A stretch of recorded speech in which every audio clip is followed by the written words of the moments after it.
अस्सलाम वालेकुम। आज जो हम चैप्टर स्टार्ट करने लगे हैं that is skeletal and muscular system, और ये इस चैप्टर का हमारा पार्ट फर्स्ट है। जैसे कि हम सबको पता है कि इस चैप्टर के अंदर क्या कौन कौन से टॉपिक्स रहने वाले हैं, जैसे कि बोन्स है, कार्टिलेज है, टाइप्स ऑफ जॉइंट है, टाइप्स ऑफ मसल है, स्लाइडिंग फिलामेंट मॉडल है, मसल कंट्रैक्शन है एंड डिसऑर्डर है। ये सारे का सारा जो है वो हम इसी चैप्टर के अंदर पढ़ेंगे। आज हमारा पार्ट फर्स्ट है और पार्ट फर्स्ट के अंदर हमारा जो मेन पर्पस रहेगा वो बोन के ऊपर रहेगा। कितनी टाइप की बोन होती हैं, क्या स्ट्रक्चर होता है, कार्टिलेज के बारे में पढ़ेंगे और जॉइंट्स के बारे में हम यहाँ पर डिटेल के साथ देखेंगे। सो हम स्टार्ट करते हैं अपना लेक्चर। लेकिन उससे पहले अगर आप लोग मेरे चैनल पर नए हैं और पहली दफ़ा विजिट किया है तो आप लोगों ने इस वीडियो को एंड तक देखना है, और अगर आप लोगों को ये वीडियो हेल्पफुल लगे देन ही आप लोगों ने चैनल को सब्सक्राइब करना है, वीडियो को लाइक करना है और इसको आगे शेयर भी लाजमी करना है।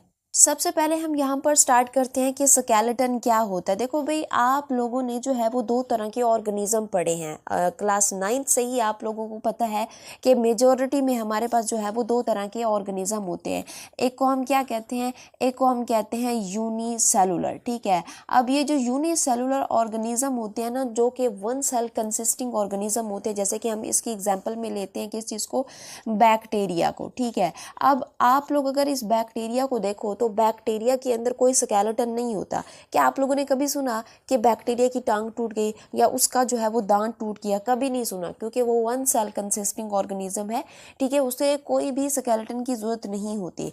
दूसरे आप लोगों ने सुनी होंगी हमारे पास कौन से, मल्टी सेलुलर ऑर्गेनिज्म। ठीक है, अब ये जो हमारे पास ऑर्गेनिज्म होते हैं, ठीक है ना, इनमें अगर हम बात करें वर्टिब्रेट की तो इन्हें जो है वो स्केलेटन की जरूरत पड़ती है। इनको अपनी मूवमेंट के लिए स्केलेटन चाहिए। तो अब अगर हम यहाँ पर जो है वो स्केलेटन को डिफाइन करें तो हम क्या कहते हैं कि it is the hard framework of the articulate structure that provide physical support and site for attachment and protection for bodies. यहाँ पर बोला क्या मैंने फर्स्ट लाइन में कि it is the hard framework, यानी कि अगर यहाँ पर मैं आप लोगों को आउट वे में एग्जाम्पल दूँ कि आप लोग अपनी पिक्चर क्लिक करते हो या अपने पेरेंट्स में से किसी की पिक्चर क्लिक करते हो, अपने बहन भाइयों की पिक्चर क्लिक करते हो और आप चाहते हैं कि आप उस पिक्चर को अपने रूम में उसका जो है वो फ्रेम बनवा कर जो है उसको दीवार पर लगाएं। ठीक है, तो सबसे पहले करेंगे कि आप पिक्चर क्लिक करेंगे। पिक्चर क्लिक करने के बाद हम क्या करेंगे कि उस पिक्चर का फोटो निकलवाएंगे। फोटो निकलवाने के बाद फिर क्या क्या होता है कि हम उसको एज इट इज़ जो है वो दीवार पर नहीं चिपकाते, हम उसका फ्रेम बनवाते हैं। फ्रेम बनवाते हैं तो उससे क्या होता है, फोटो को शेप मिल जाती है। सेम इसी तरह से अगर हम अपनी बॉडी को देखें तो हमारी बॉडी के अंदर दो तरह की चीज़ें हैं, एक होता है मसल, दूसरा होता है हमारे पास बोन। ठीक है, अब अगर हम बोन को साइड पे हटा के मसल की बात करें तो हमारा बॉडी क्या है, मैस ऑफ मसल है। और ये मैस ऑफ मसल जो है अगर हम यहाँ पर देखें तो इसकी कोई शेप नहीं होती विदाउट देयर हार्ड फ्रेमवर्क। ठीक है, अब वो हार्ड फ्रेमवर्क हमारी बॉडी के लिए क्या होता है, बोन्स होती हैं। अगर बोन्स उस मसल्स के अंदर होंगी देन ही हमें जो है वो शेप मिलेगी। सो स्केलेटन हमारे पास क्या है, एक फ्रेमवर्क है हमारा जो हमें क्या दे देता है, हमें शेप दे देता है। और इसके साथ क्या होती है, आर्टिकुलेटेड स्ट्रक्चर, यानी कि इसके साथ और बोन्स जो है वो साथ में अटैच होती हैं, जो क्या करती हैं, हमें फिजिकल सपोर्ट प्रोवाइड करती हैं। और ये साइट फॉर अटैचमेंट होती है और प्रोटेक्शन ऑफ बॉडीज होती है। ठीक है, तो स्केलेटन हमारे पास ये होता है। अब अगर मैं आप लोगों को स्केलेटन की टाइप बताऊं तो मेरे पास दो तरह के स्केलेटन होते हैं। एक को हम क्या कहते हैं, एक्सोस्केलेटन, दूसरा मेरे पास क्या होता है, एंडोस्केलेटन। ठीक है ना, एक्सो का मतलब क्या होता है, एक्सो का मतलब होता है आउटसाइड। ठीक है, यानी कि ऐसा स्केलेटन जो आपको बॉडी के बाहर मिलेगा। और ये आपको किन में मिलता है, ये आप लोगों को मिलता है आर्थ्रोपोड्स के अंदर। अब आर्थ्रोपोड्स क्या होते हैं, आर्थ्रोपोड्स जो होते हैं हमारे पास, ये 6-6, 8-8 टांगे रखने वाले जो हैं, ये क्या होते हैं, इंसेक्ट होते हैं। आप लोगों ने देखा होगा कि इनकी बॉडी के ऊपर आप लोगों को जो है वो एक हार्ड सी शीट मिलती है जिसको हम क्या कहते हैं, एक्सोस्केलेटन कहते हैं। ठीक है, तो ये आपको कहाँ पे मिलता है, आर्थ्रोपोड्स के अंदर मिलता है। इसी तरह से हमारे पास दूसरा होता है एंडोस्केलेटन। एंडो का मतलब क्या होता है, एंडो का मतलब होता है इनसाइड। तो ये आप लोगों को बॉडी के अंदर जो है वो स्केलेटन मिलता है फॉर एग्जाम्पल हम बात करते हैं ह्यूमंस की और हम बात करते हैं किस चीज़ की, मैमल्स की, तो ये आप लोगों को उनकी बॉडी के अंदर ही दिखाई देता है, ठीक है। अच्छा, यहाँ पर अगर हम बात करें कि एक्सोस्केलेटन जो होता है वो डेड होता है और जो हमारे पास एंडोस्केलेटन होता है वो क्या होता है, वो लिविंग होता है, ये ग्रो कर सकता है। एक्सोस्केलेटन ग्रो नहीं करता, ठीक है। जब वो अपनी जो इंसेक्ट होते हैं अपनी मेच्योरिटी लाइन को पहुँचते हैं तो उनके अंदर जितना स्केलेटन होता है वो उतना ही रहता है, वो बढ़ता नहीं है, क्योंकि अगर वो बढ़ेगा तो उनको जो है वो मूवमेंट में प्रॉब्लम होगी। सो दैट्स वाई कि उनका जो एक्सोस्केलेटन होता है वो डेड होता है और वो ग्रो नहीं करता। अगर हम बात करें अपने स्केलेटन की, एंडोस्केलेटन की, तो हमारा जो स्केलेटन है मेनली दो चीज़ों से मिलकर बना होता है।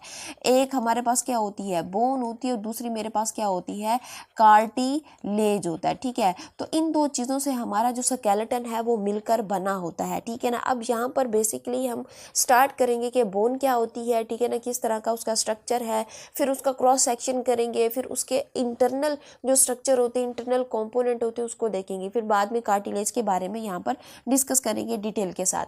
तो सबसे पहले हम बात करते हैं स्ट्रक्चर ऑफ बोन की। स्ट्रक्चर ऑफ बोन में अगर हम यहाँ पर देखें तो हमारे पास जो बोन होती है बेसिकली अगर हम यहाँ पर देखें तो ये हमारे टोटल बॉडी वेट का ये 20% जो है ये हमारा मैस बना रही होती है, ठीक है। और ये आप लोगों को जो हमारी बोन है इसके अंदर आप लोगों को मिलता क्या है, यानी कि ये बनी हुई किस चीज़ से होती है, बेसिकली ये बनी होती है हमारे पास किस चीज़ से, कनेक्टिव टिश्यू से, ठीक है। और यहाँ पर दूसरा इसके साथ क्या प्रेजेंट होता है, कैल्शियम फॉस्फेट प्रेजेंट होते हैं, ठीक है। ये इस चीज़ से बनी होती है। अब कनेक्टिव टिश्यू क्या होता है, बेसिकली अगर हम यहाँ पर देखिए कि कनेक्टिव टिश्यू क्या होता है, सपोज कर लो आप लोगों के पास क्या है, ग्रुप ऑफ सेल, जिसको हम क्या कह रहे हैं, टिश्यू कह रहे हैं।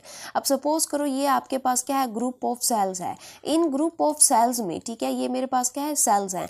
इनमें अगर आप लोग एक चीज़ का और एडिशन कर दें कि यहाँ पर आप लोग जो है ये थ्रेड लाइक स्ट्रक्चर इनके अंदर जो है वो ऐड कर दें। अब जब ये दो चीज़ें मिलेंगी हमारे पास क्या, हमारे पास सेल्स और हमारे पास ये जो फाइबर्स हैं, ठीक है ना, ये जो मेरे पास क्या है, फाइबर्स हैं। अब ये दोनों जब कंबाइन करेंगे तो इन दोनों को हम क्या कहते हैं, इन दोनों को हम कहते हैं कनेक्टिव टिश्यू, ठीक है। अब समझ आ गई कि कनेक्टिव टिश्यू क्या होता है, कि हमारे पास जब ग्रुप ऑफ सेल्स हो और उन सेल्स के अंदर आप लोगों को फाइबर्स मिले तो हम उसको क्या कहते हैं, हम उसको कहते हैं जी कनेक्टिव टिश्यू, ठीक है। अब यहाँ पर हम स्ट्रक्चर के बारे में बात करते हैं कि जो बोन है वो दिखती कैसे है, उसका आउटर स्ट्रक्चर किस तरह से होता है, फिर उसके अंदर क्या क्या चीज़ें प्रेजेंट होती है, वो सब कुछ हम यहाँ पर देखते हैं। अब ये जो बोन होती है, बोन के बाहर आप लोगों को, ये जो आप लोग बोन देख रहे हो इसके बाहर आप लोगों को जो है वो एक प्रोटेक्टिव कवरिंग दिखाई दे रही है। ये जो आप लोग ग्रीन कलर में देख रहे हो, ठीक है ना, इसको हम क्या कहते हैं, इसको हम कहते हैं पेरिओस्टियम, ठीक है। अब ये जो पेरिओस्टियम होती है बेसिकली हमारे पास क्या होती है, बोन की आउटर प्रोटेक्टिव लेयर होती है, ठीक है ना। अब अगर यहाँ पर हम बोन को डिवाइड करें तो इसको 3 पोर्शन के अंदर हम डिवाइड करते हैं। ये जो आप लोग वाइडर पोर्शन देख रहे हो ये वाला पोर्शन है, इसके बाद आप लोग ये वाला यहाँ से लेकर यहाँ तक जो पोर्शन देख रहे हो, एंड देन हमारे पास दोबारा से ये वाइडर पोर्शन आता है। ये 3 पोर्शन के अंदर हम इसको डिवाइड करते हैं, ठीक है। अब यहाँ पर देखिए कि हमारे पास जो वाइडर पोर्शन होता है इसको हम क्या कहते हैं, इसको हम कहते हैं एपीफाइसिस, ठीक है। ये क्या होता है, एपीफाइसिस, और ये वाला भी, इसको भी हम क्या कहेंगे, एपीफाइसिस, समझ आ गई। और ये जो मिडल वाला पोर्शन होता है इसको हम क्या कहते हैं, इसको हम कहते हैं डायाफाइसिस, ठीक है। तो ये मेरे पास इसके जो मेजर पोर्शन इसको हमने इस तरह से डिवाइड किया है। अच्छा, अब यहाँ पर हम बात करते हैं कि हमारे पास ये जो पेरिओस्टियम होता है, पेरिओस्टियम के इनर साइड पर आप लोगों को ये जो वाइट कलर की मैंने एक लाइन ड्रॉ की है पूरी बोन के अराउंड, ठीक है, ये आप लोगों को एक लेयर दिखाई देती है। इसको हम क्या कहते हैं, इसको हम बोलते हैं कंपैक्ट बोन, ठीक है।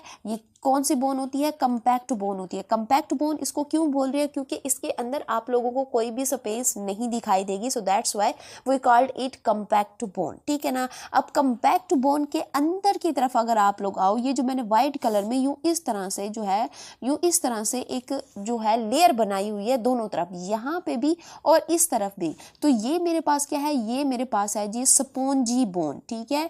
ये कौन सी बोन है, ये है जी स्पॉन्जी बोन। अब इसको स्पॉन्जी बोन में क्यों कह रही हूँ, बिकॉज अगर आप लोग इसमें देखें तो इसके अंदर आप लोगों को देखिए, ये यहाँ पर देखिए, ये देखिए, ये आप लोगों को इसके अंदर स्पेस दिखाई दे रही है। सो दैट्स वाई इसको हम क्या कह रहे हैं, स्पॉन्जी बोन कह रहे हैं, ठीक है। अच्छा, नेक्स्ट यहाँ पर अगर देखो तो हमारे पास ये जो मैंने क्या किया हुआ है, ब्लू कलर की एक जो है वो एक ट्यूब ड्रॉ की हुई है, ठीक है। यहाँ पर आप लोगों को ब्लू कलर की एक ट्यूब ड्रॉ हुई मिलेगी, ठीक है ना। इस ट्यूब को हम क्या कहते हैं, इसको हम कहते हैं बोन मैरो, ठीक है। ये मेरे पास क्या है, ये है जी बोन मैरो। और ये जो बोन मैरो होता है ना, बेसिकली ये दो तरह का बोन मैरो होता है, ठीक है ना। अब यहाँ पर देखिए कि ये वाला जो आपको बोन मैरो दिखाई दे रहा है, ठीक है ना, ये मेरे पास कौन सा बोन मैरो है, ये मेरे पास है जी रेड बोन मैरो, ठीक है। ये मेरे पास क्या है, रेड बोन मैरो, BM लिख रही हूँ, यानी कि रेड बोन मैरो है। अब इस रेड बोन मैरो में आप लोगों को अगर मैं बताऊं कि ये जो रेड बोन मैरो होता है ना, ये हमारी जितनी भी बोन्स होती हैं, 206 बोन्स होती हैं, उन 206 बोन्स में हर बोन के अंदर आप लोगों को रेड बोन मैरो दिखाई नहीं देगा। ये कुछ स्पेसिफिक बोन्स होती हैं, उनके अंदर आप लोगों को ये रेड बोन मैरो दिखाई देगा। जैसे कि यहाँ पर अगर हम बात करते हैं किस चीज़ की, रिब्स की बात करती हैं, उनके अंदर होगा। इसी तरह से अगर हम बात करें किस चीज़ की, वर्टी ब्रे की बात करें, यानी कि अगर हम अपनी रीढ़ की हड्डी की बात करें, वहाँ पर आपको मिलेगा। और ये आप लोगों को इसमें मिलता है, स्टर्नम में मिलता है, ठीक है। तो ये स्टर्नम में मिलेगा और आप लोगों को इसमें मिलेगा पेल्विस के अंदर, आप लोगों को यहाँ पर जो है ये मिलेगा, ठीक है। और इसका काम क्या होता है, इसका काम बेसिकली हमारे पास जो हमारे ब्लड सेल्स होते हैं, ठीक है ना, क्योंकि ये क्या है कि रेड बोन मैरो है। सो इसका काम भी हमारे पास क्या होगा कि जो हमारे पास ब्लड सेल होते हैं, जैसे कि हमारे पास क्या है, RBCs है, ठीक है। इसी तरह से हमारे पास WBCs हैं और हमारे पास क्या होते हैं, प्लेटलेट्स होते हैं, ठीक है।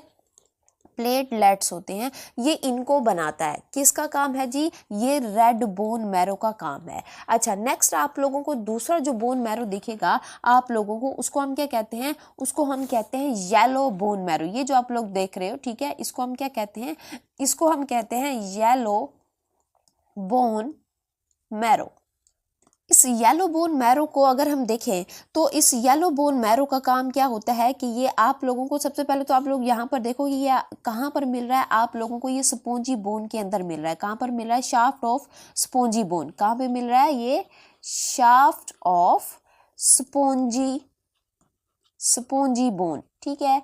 ये और बेसिकली ये हमारे पास क्या होता है, ये एक तरह का जो है ये फैट होता है, ठीक है ना। फैट है, ये फिर किस में कन्वर्ट हो जाता है, ये कन्वर्ट हो जाता है रेड बोन मैरो के अंदर कन्वर्ट हो जाता है। जब क्या हो, जब हमारी बॉडी को कोई इंजरी हो जाए, सीवियर ब्लड लॉस हो जाए, तो हमारे पास जो हमारा येलो बोन मैरो होता है उस वक्त ये किस में कन्वर्ट हो जाता है, रेड बोन मैरो के अंदर ये कन्वर्ट हो जाता है, ठीक है। अच्छा, अब आप लोग यहाँ पर एक और चीज़ यहाँ पर नोट कीजिए कि हमारे पास ये जो हमारी बोन होती है, बोन के आप लोगों को एंड पर, यहाँ पर आप लोगों को क्या मिलता है, यहाँ पर आप लोगों को मिलता है कार्टिलेज, ठीक है।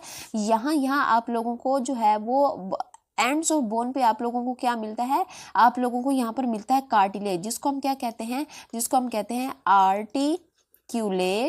आर्टिक्यूलेट कार्टिलेज, ठीक है। ये यहाँ पर आप लोगों को जो है ये मिलता है। ये था हमारे पास बोन का आउटर स्ट्रक्चर। अब हम बात करते हैं कि जो बोन है वो अंदर से कैसे दिखाई देती है। आप लोग समझ रहे होंगे कि बोन के अंदर सिर्फ इतना कुछ है अंदर, नहीं, ये उसका जस्ट हमारे पास आउटर स्ट्रक्चर था, आउटर व्यू था। अब हम यहाँ पर देखते हैं कि जब हम बोन का क्रॉस सेक्शन करते हैं, यानी कि अगर हम बोन को इस तरह से काटते हैं, ठीक है, तो इस तरह काटने पर हमें बोन के अंदर कौन सा स्ट्रक्चर दिखाई देता है वो हम यहाँ पर डिस्कस करते हैं। अब जब हम बोन को यहाँ पर क्रॉस सेक्ट करते हैं तो हमें उसके अंदर, ये बोन है, बोन को हमने इस तरह से क्रॉस सेक्ट किया, उसके अंदर हमें जो है वो इस तरह के यूं स्ट्रक्चर नज़र आते हैं। ऐसे बोले कि ये जलेबी की तरह के स्ट्रक्चर है, ठीक है ना, गोल गोल आप लोगों को स्ट्रक्चर दिखाई देते हैं। इन गोल गोल स्ट्रक्चर को बेसिकली हम क्या कहते हैं, हम इनको बोलते हैं ऑस्टियोन, ठीक है। ये क्या होता है, बेसिकली हमारे पास ये बोन का क्या होता है, ये बोन का हमारे पास स्ट्रक्चरल प्लस पास ये क्या होता है, फंक्शनल यूनिट होता है। किसकी बात कर रही हूँ, इस ओस्टियोन की बात कर रही हूँ। और ये ओस्टियोन जो है ये आप लोगों को जस्ट यूँ सिर्फ दिखाई दे रहा है कि यूँ इस तरह से गोल गोल सर्कल है, ये सिंपल बिल्कुल भी नहीं है। इसके अंदर आप लोगों को मज़ीद जो है वो स्ट्रक्चर देखने को मिलता है। अब इसके अंदर आप लोगों को, इस ओस्टियोन के अंदर आप लोगों को जो है वो 3 मेजर चीज़ें दिखाई देंगी। एक आपको क्या दिखाई देगा, एक आपको दिखाई देगा लैमिला, ठीक है। दूसरा आपको क्या दिखाई देगा, दूसरा आपको दिखाई देगा लैक्यूना, ठीक है। और तीसरी जो चीज़ आप लोगों को दिखाई देगी दैट इज़ हैवर्जियन कैनाल, या फिर उसको हम क्या कहते हैं, हैवर्जियन सिस्टम, ठीक है। वो हमारे पास क्या है, हैवर्जियन सिस्टम, ठीक है। तो ये 3 चीज़ें आप लोगों को इस ओस्टियोन के अंदर देखने को मिलेंगी। अब अगर मैं क्या करूँ, थोड़ा सा मज़ीद जूम करूँ और जूम करके आप लोगों को ओस्टियोन का स्ट्रक्चर बताऊँ, तो ये मेरे पास आप लोग इस साइड पर जो ये स्ट्रक्चर सारा देख रहे हो that is basically our osteon internal structure. अब यहाँ पर देखते हैं कि इस ओस्टियोन के अंदर आप लोगों को मज़ीद क्या क्या देखने को मिलता है। अच्छा, आप लोग यहाँ पर जो वाइट कलर की ऊपर एक लेयर देख रहे हो, बेसिकली ये हमारे पास क्या होती है, ये हमारे पास होती है पेरिओस्टियम। जो बाहर, जो यहाँ पर मैंने आपको दिखाई, जो ग्रीन कलर की मैंने बनाई थी यहाँ पर, ठीक है, ये हमारे पास क्या है, ये है जी पेरिओस्टियम। ये क्या है, पेरिओस्टियम आप लोगों को यहाँ पर देखने को मिलेगी। इसके नीचे आप लोगों को यहाँ पर ये जो सेल दिखाई दे रहे हैं, जो मैंने ब्लू कलर में ड्रॉ किए हैं, दैट इज आवर ओस्टियोब्लास्ट, ठीक है। ये हमारे पास क्या होते हैं, ओस्टियोब्लास्ट। अब ओस्टियोब्लास्ट क्या होते हैं अगली स्लाइड्स पे बताऊंगी। फिलहाल ये समझ लें कि जो ओस्टियोब्लास्ट होते हैं ना, ये हमारे पास बोन मदर सेल होते हैं। इन्हीं से ही हमारे क्या बनते हैं, बोन्स के सेल्स बनते हैं। समझ आ गई, सिर्फ अभी इतना याद रखिए। नेक्स्ट में अभी आपको मज़ीद समझाऊंगी कि ओस्टियोब्लास्ट क्या होते हैं। अच्छा, अब यहाँ पर ओस्टियोब्लास्ट के नीचे की तरफ अगर हम आए, तो यहाँ पर आप लोगों को ये जो ग्रीन कलर में जो मैंने डॉटेड लाइंस ड्रॉ की हैं 2, इसको हम क्या कहते हैं, इसको हम कहते हैं लैमिला, ठीक है। ये लैमिला है क्योंकि ये बाहर की तरफ प्रेजेंट है, तो इसको हम क्या कहेंगे, आउटर लैमिला, ठीक है। अब यहाँ पर यही लैमिला आप लोगों को यहाँ पर भी दिखता है। ये जो मैंने येलो कलर के अंदर यूँ सर्कल्स में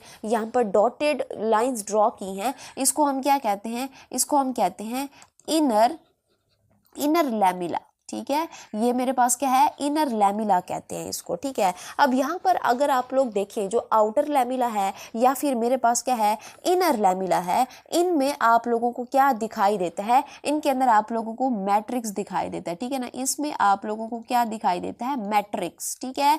उस मैट्रिक्स को यहाँ पर भी आप लोगों को क्या दिखाई देगा, इन दोनों के दरमियान में, इन लाइन्स के दरमियान में आप लोगों को इस तरह से क्या दिखाई देता है, मैट्रिक्स दिखाई देता है, ठीक है। अब ये जो मैट्रिक्स होता है, ये मैट्रिक्स किस किस चीज़ से मिलके बना होता है, मैं यहाँ पर आपको अभी बताती हूँ, ठीक है।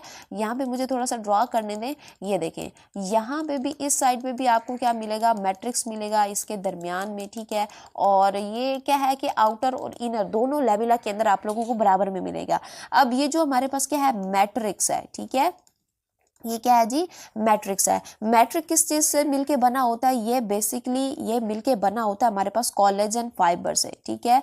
ये किस चीज़ से मिलके बना होता है, कोलेजन फाइबर से मिलके बना होता है। और दूसरी चीज़ जो इसके अंदर आप लोगों को दिखेगी वो क्या होगी, कैल्शियम, ठीक है। कैल्शियम फॉस्फेट आप लोगों को इसके अंदर देखने को मिलेगा, ठीक है। अब अगर हम कोलेजन फाइबर की बात करें, तो कोलेजन फाइबर मैट्रिक्स में ये क्या प्रोवाइड करता है, फ्लेक्सिबिलिटी प्रोवाइड करता है। और जो कैल्शियम फॉस्फेट होता है, ये बोन को स्ट्रेंथ देता है, ठीक है। अब आप लोग यहाँ पर ये जो ग्रीन कलर में देख रहे हो, बेसिकली ये हमारे पास क्या होता है, ये हमारे पास होता है जी बोन मैरो, ठीक है। ये मेरे पास क्या है, बोन मैरो है। और ये भी आप लोग जो देख रहे हो, इसको भी हम क्या कहते हैं, इसको भी हम कहते हैं ओस्टियोब्लास्ट, ठीक है। अब यहाँ पर एक चीज़ और नोट कीजिए कि हमारे पास ये जो इनर लैमिला है, ठीक है, ये क्या है, हमारे पास इनर लैमिला है। इस इनर लैमिला के अंदर आप लोगों को यहाँ पर जो है वो डिफरेंट टाइप के क्या मिलते हैं, कैनाल्स मिलते हैं। डिफरेंट टाइप्स के आप लोगों को क्या मिलते हैं, खाली चैम्बर मिलते हैं।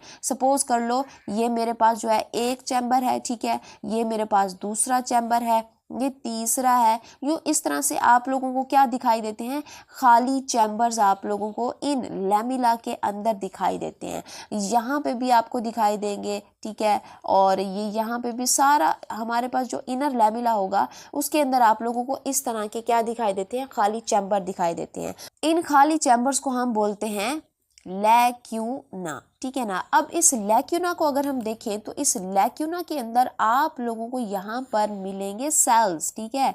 यूँ इस तरह से आप लोगों को इसके अंदर क्या मिलते हैं, सेल्स मिलते हैं। अब ये जो सेल्स होते हैं, ठीक है ना, इन सेल्स को हम क्या कहते हैं, इन सेल्स को हम कहते हैं ओस्टियोसाइट। ये मेरे पास कौन से सेल होते हैं, ओस्टियो। ओस्टियो का वर्ड निकला है किस चीज़ से, बोन से, और साइट किसको बोलते हैं, सेल्स को बोलते हैं। बेसिकली हमारे पास ओस्टियोसाइट कौन से सेल होते हैं, बोन के सेल्स होते हैं।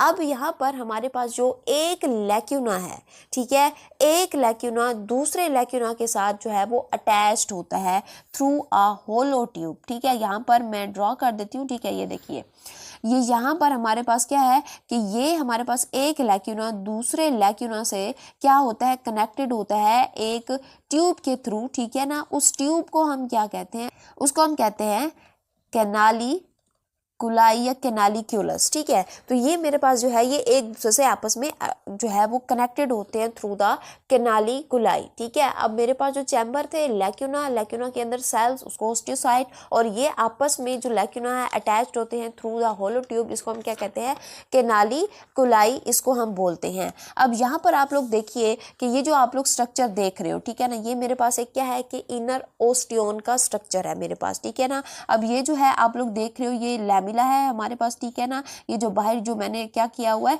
ये जो इधर मैंने डॉटेड लाइंस ड्रॉ की थी, ठीक है ना, बेसिकली ये वही हमारे पास क्या है, लैमिला है, ठीक है ना। अब यहाँ पर देखिए कि इनके अंदर आप लोगों को यहाँ पर क्या दिखाई दे रहा है, यहाँ पर आप लोगों को दिखाई दे रहा है ये चैम्बर्स, ये जो आप लोग क्या देख रहे हो, ये चैम्बर्स देख रहे हो, ठीक है ना। ये चैम्बर्स, इसको हम क्या नाम दे रहे हैं, इसको हम नाम दे रहे हैं, ये देखें यहाँ पर इसको हम नाम दे रहे हैं लैक्यूना का। अब इस लैक्यूना के अंदर अगर आप लोग देखो तो इनके अंदर ये देखें, ये वाले जो सेल्स पड़े हुए हैं, ठीक है, इन सेल्स को हम क्या कह रहे हैं, ओस्टियोसाइट्स बोल रहे हैं, ठीक है। ओस्टियोसाइट्स हो गया। अच्छा, अब यहाँ पर ये जो आप लोग क्या देख रहे हो, एक कैनाल देख रहे हो, ठीक है ना। यहाँ पर जो है आप लोग ये वाली जो कैनाल देख रहे हो, ये जो रेड कलर में मैंने बनाई है, बेसिकली ये हमारे पास क्या होती है, ये हमारे पास हैवर्जियन कैनाल है, ठीक है। इसको हम क्या कहते हैं, इसको हम कहते हैं हैवर्जियन कैनाल, ठीक है। ये मेरे पास क्या है जी, हैवर्जियन कैनाल होता है।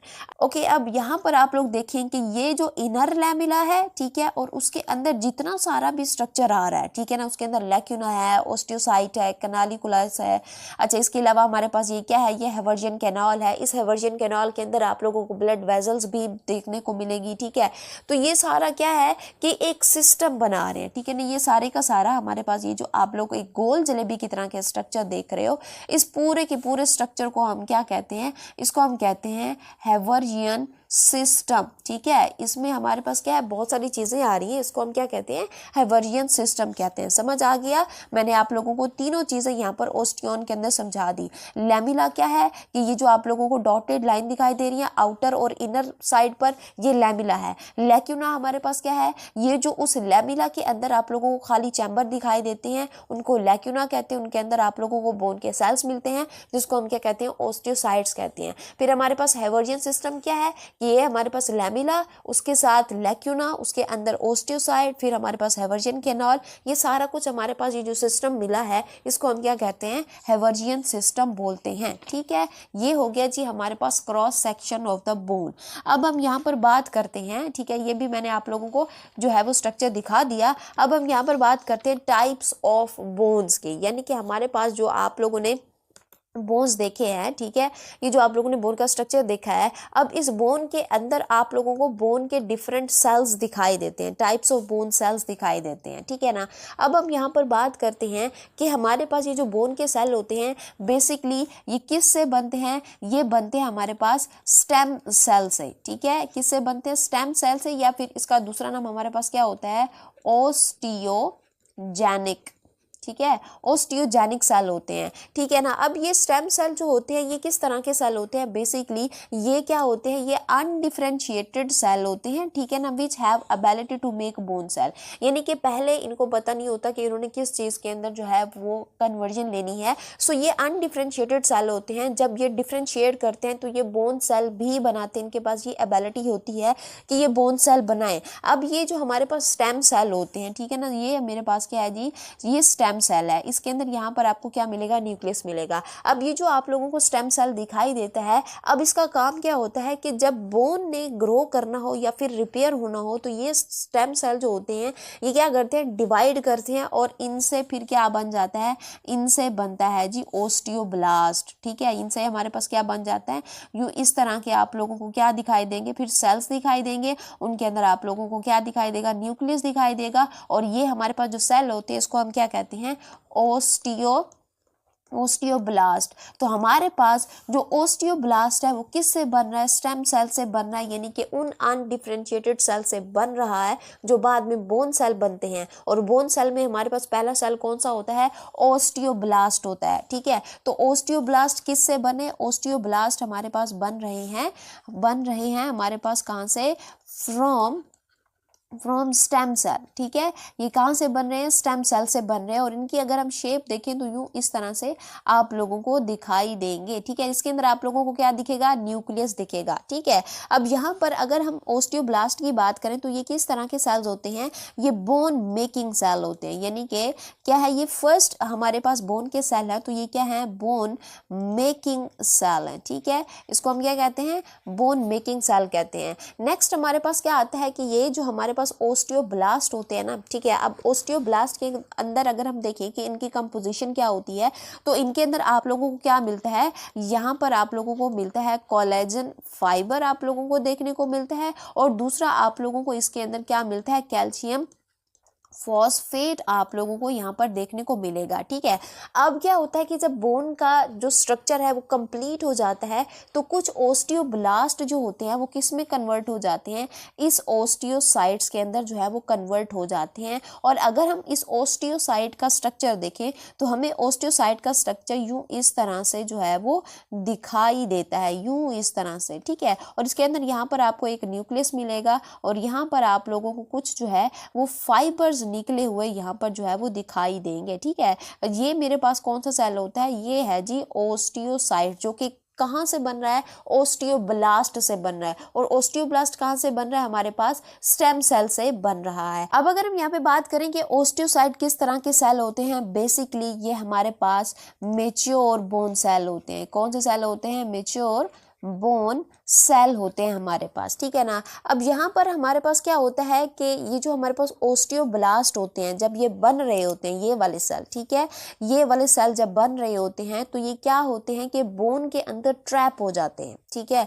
ट्रैप हो जाते हैं और यहाँ पर वो क्या बना देते हैं, हमारे पास फिर ओस्टियोसाइट्स बना देते हैं। अब अगर हम ओस्टियोसाइट्स का जो स्ट्रक्चर काम देखें तो हमारे पास ओस्टियोसाइट का जो काम होता है वो क्या होता है कि ये क्या करते हैं, ये करते हैं मेंटेन, ठीक है, मेंटेन बोन टिश्यू, ठीक है, ये बोन के टिश्यू को मेंटेन करते हैं। इसके अलावा इसका जो दूसरा काम होता है वो क्या होता है, एक्सचेंज मटेरियल एंड वेस्ट, ठीक है, ये एक्सचेंज मटेरियल एंड वेस्ट, ये दो काम हो गए। और इसका तीसरा काम क्या होता है, ये क्या प्रोवाइड करते हैं, ये प्रोवाइड करते हैं सिग्नल, ठीक है, ये प्रोवाइड करते हैं सिग्नल किस चीज़ को, ब्रेन को, किस चीज़ के लिए, फॉर रिपेयर, ठीक है। अब रिपेयर कैसे, क्या मतलब हुआ, मतलब इसका ये है कि अगर हम ओस्टियोसाइट्स को देखें तो ये एक तरह से गार्ड सेल का काम कर रहे होते हैं, जिनका काम क्या होता है, चेकिंग का होता है कि बोन के अंदर चेक करना कि सब कुछ ठीक चल रहा है या नहीं चल रहा,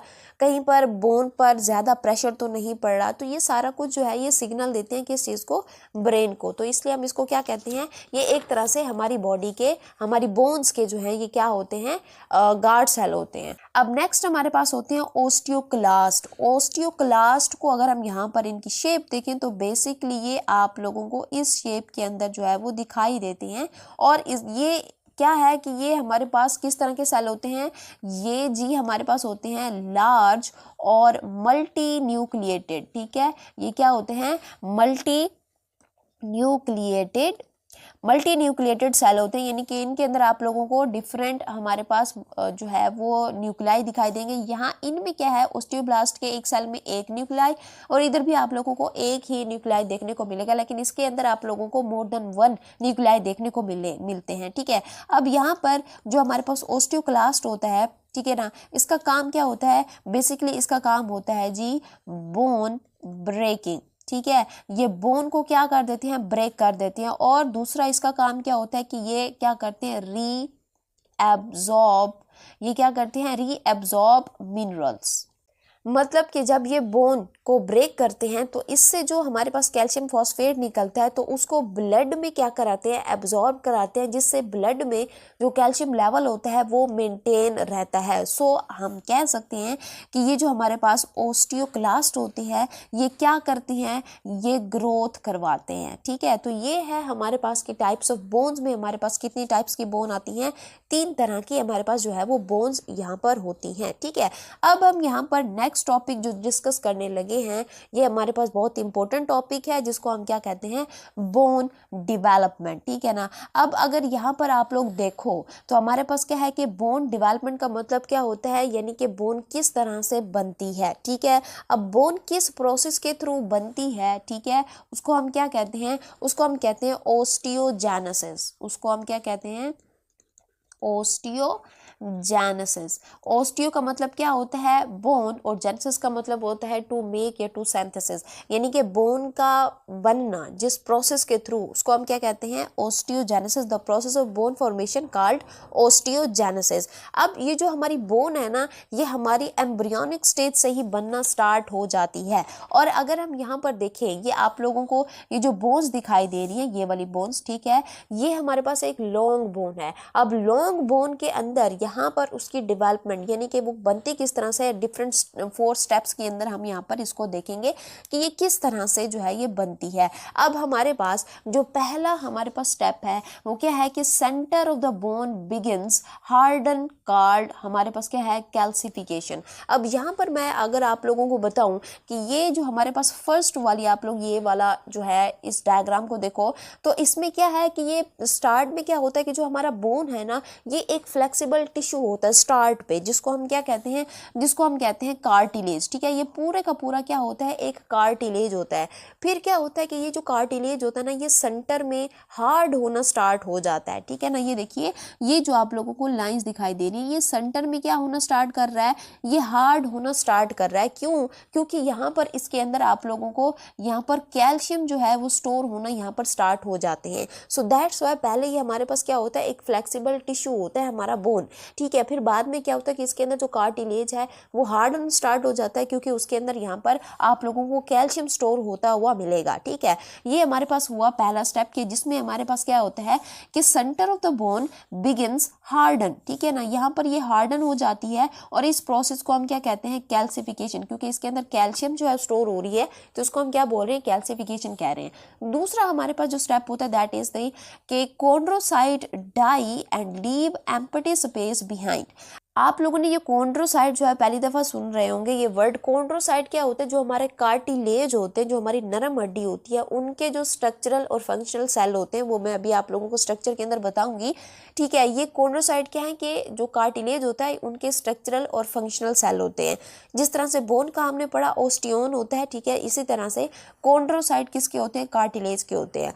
अब ये जो मैंने कहा कि इस पहली डायग्राम को देखो कि इसमें जो कार्टिलेज है वो क्या होना शुरू हो जाता है, डिपॉजिट होना शुरू हो जाता है। अब यहाँ पर दूसरे स्टेप में क्या होगा कि ये जो कार्टिलेज के हमारे पास क्या है, कॉन्ड्रोसाइट सेल हैं, ये क्या हो जाते हैं, ये डाई कर जाते हैं और लीव एम्प्टी स्पेस। इस दूसरी डायग्राम में देखें कि ये क्या हो रहे हैं कि एक ही जगह पर इकट्ठे हो रहे हैं, यूं, ठीक है ना, यूं इस तरह से एक ही जगह पर क्या हो रहा है, ये इकट्ठे हो रहे हैं और इनके अंदर ये देखें, ये वाली जो है ये खाली क्या बन रही है, ये स्पेस बन रही है। ठीक है, ये क्या कर रहे हैं, कॉन्ड्रोसाइट पहले डाई कर रहे हैं, डाई करने पर वो एक ही जगह पर आकर जमा हो रहे हैं और अपने अंदर एक खाली स्पेस जो है वो छोड़ रहे हैं। ठीक है, तो ये मेरे पास दूसरा स्टेप है। दूसरा स्टेप में क्या हुआ, कॉन्ड्रोसाइट डाई कर गया। तीसरा स्टेप हमारे पास क्या है कि blood vessel enter into the cavities. अब ये जो कैविटीज बनी, किस चीज से बनी है, कोंड्रोसाइट के डाई करने से। अब इन कैविटीज के अंदर यहाँ पर क्या आ जाएंगे, ओस्टियोब्लास्ट यानी कि बोन मेकिंग सेल आ जाएंगे, ठीक है। और ये क्या एंटर होगा, और इसके अंदर ब्लड वेसल भी आ जाएंगी। इसके अलावा यहाँ पर ओस्टियोक्लास्ट भी जो है वो एंटर हो जाएंगे, ठीक है। ये तीसरा स्टेप है। ये आप लोग इसके अंदर देखिए कि ये हमारे पास क्या बनी थी, एक कैविटी बनी, ठीक है। ये जो आप लोग कैविटी देख रहे हो, ठीक है, कैविटी बनी। इसके अंदर ये जो है क्या एंटर हुई, ब्लड वेसल जो है वो एंटर हुई, और इसके अलावा ओस्टियोब्लास्ट और ओस्टियोक्लास्ट भी क्या हुआ, एंटर हुआ। अच्छा, नेक्स्ट हमारे पास जो फोर्थ स्टेप होता है कि ओस्टियोब्लास्ट जो होता है फिर वो रिप्लेस कर देता है कार्टिलेज को into the new bone cell. Osteoblast मैंने अभी पीछे बताया कि ओस्टियोब्लास्ट क्या होता है, बोन मेकिंग सेल होता है। अब यही ओस्टियोब्लास्ट क्या करता है, ये जो पूरे का पूरा हमारे पास कार्टिलेज था, ठीक है, अब इस पूरे के पूरे कार्टिलेज को किस में कन्वर्ट कर देता है, बोन सेल के अंदर जो है वो कन्वर्ट कर देता है। और इस प्रोसेस को हम क्या कहते हैं, ओसिफिकेशन कहते हैं। ओसिफिकेशन क्या होता है कि हमारे पास process of replacing cartilage with bone, यानी कि ये जो मैंने कहा था कि हमारे पास स्टार्ट में पूरे का पूरा हमारा जो बोन होता है एक फ्लेक्सिबल टिश्यू होता है, फिर वो कार्टिलेज के अंदर कन्वर्ट हो जाता है, ठीक है ना। अब यहाँ पर हमारे पास जो कार्टिलेज होगा फोर्थ स्टेप में ओस्टियोब्लास्ट क्या करेंगे, उसी कार्टिलेज को किस में कन्वर्ट कर देंगे, बोन के अंदर कन्वर्ट कर देंगे। और इस प्रोसेस को हम क्या कहते हैं, ओसिफिकेशन कहते हैं। फिर क्या होता है कि जो हमारे पास जैसे जैसे बोन मेच्योर होती है तो ओस्टियोब्लास्ट जो होते हैं वो बोन के अंदर फंस जाते हैं, और यही फंसे हुए ओस्टियोब्लास्ट फिर किस में कन्वर्ट हो जाते हैं, ओस्टियोसाइट में चेंज हो जाते हैं, जो कि हमारे पास क्या है कि बोन का मेच्योर सेल होता है, ठीक है ना। अब ये जो प्रोसेस है कि जिसमें क्या कर रहा है कि ओस्टियोब्लास्ट कार्टिलेज को बोन के अंदर कन्वर्ट कर रहा है, ये बार बार रिपीट होता रहेगा तब तक जब तक हमारे पास पूरे का पूरा कार्टिलेज, आप लोग यहाँ पर देखिए ये जो वाइट पोर्शन है, ठीक है, पहले इस डायग्राम को देखिए, पहले सारी की सारी बोन एक वाइट पोर्शन थी, ठीक है, जिसको हम कार्टिलेज बोल रहे हैं।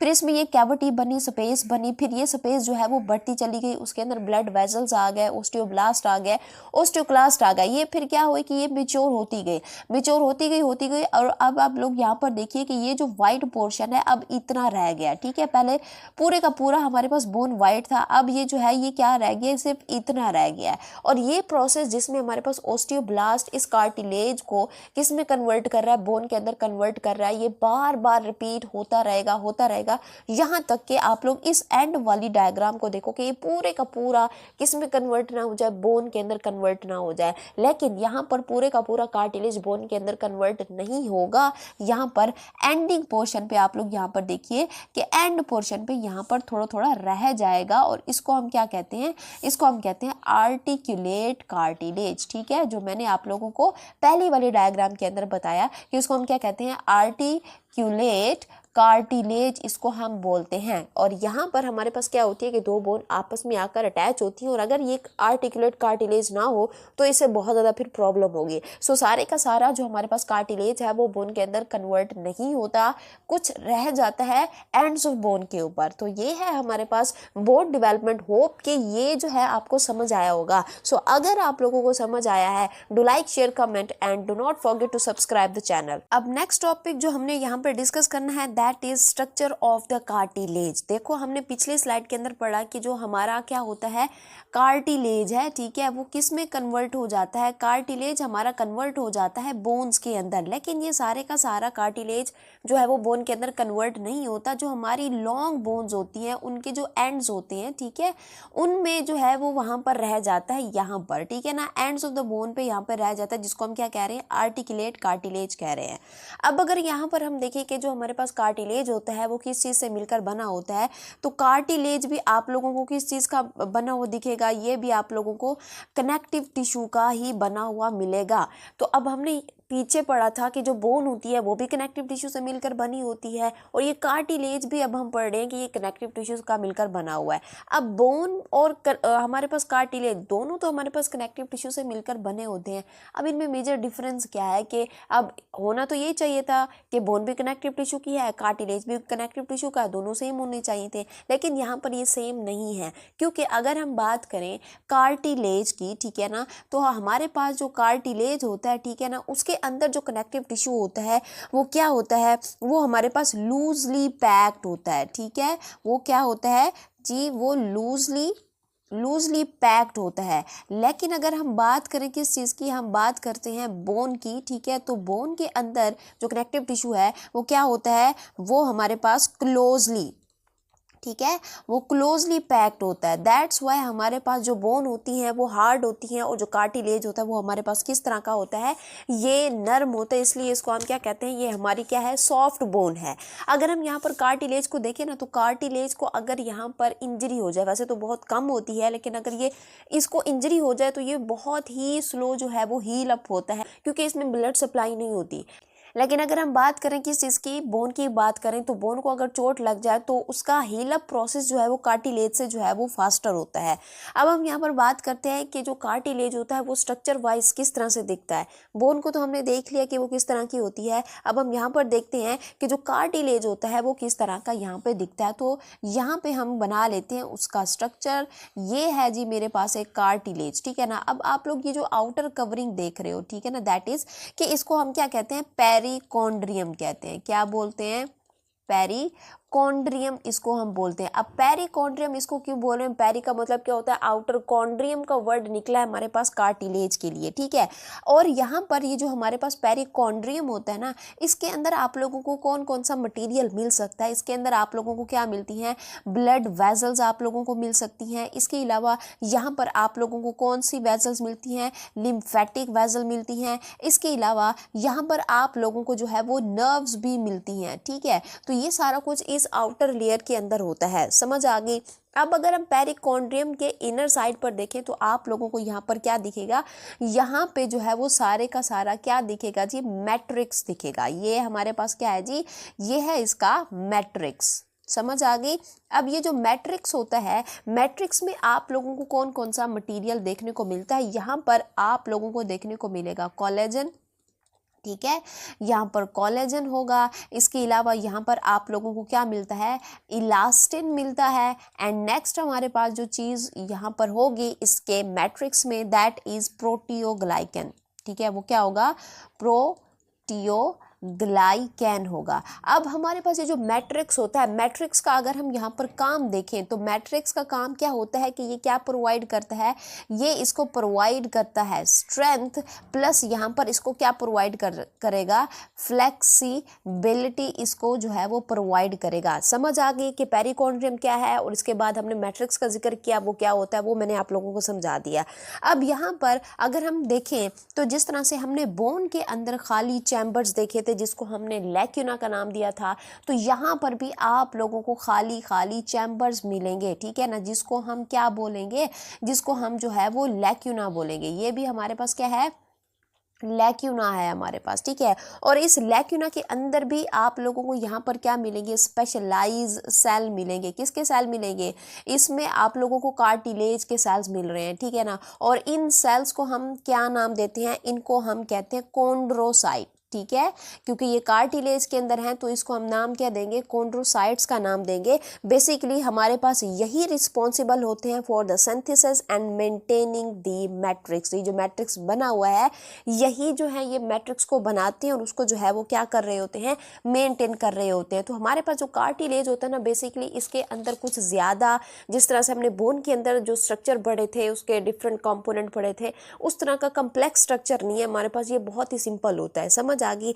अब यहाँ पर हम नेक्स्ट डिस्कस करते हैं टाइप्स ऑफ द कार्टिलेज। हमारे पास जो कार्टिलेज होते हैं ना, बेसिकली 3 टाइप्स होती है इसकी, ठीक है। पहला है हमारे पास हाइलिन कार्टिलेज। हाइलिन कार्टिलेज को अगर हम देखें तो ये इस फॉर्म के अंदर आप लोगों को मिलेगा। मैं इसका स्ट्रक्चर आप लोगों को बना के दे देती हूँ।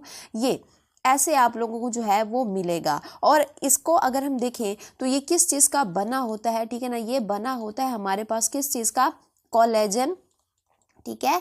इसमें क्या होता है, कोलेजन फाइबर्स आप लोगों को देखने को मिलेंगे। नेक्स्ट अगर हम यहाँ पर बात करें कि ये होता कहाँ कहाँ पर है, तो ये आप लोगों को हमारे नोज वाले एरिया के अंदर मिलेगा, ठीक है। इसी तरह से हमारा ट्रेकिया यानी कि हमारा क्या चीज़, विंड पाइप, वहाँ पर आप लोगों को देखने को मिलेगा। एंड आप लोगों को यहाँ पर जो एंड्स होते हैं, ठीक है ना, किसके, एंड्स ऑफ लॉन्ग बोन्स, ठीक है, ये वहाँ पर आप लोगों को देखने को मिलता है। तो ये है हमारे पास हाइलिन कार्टिलेज, ठीक है।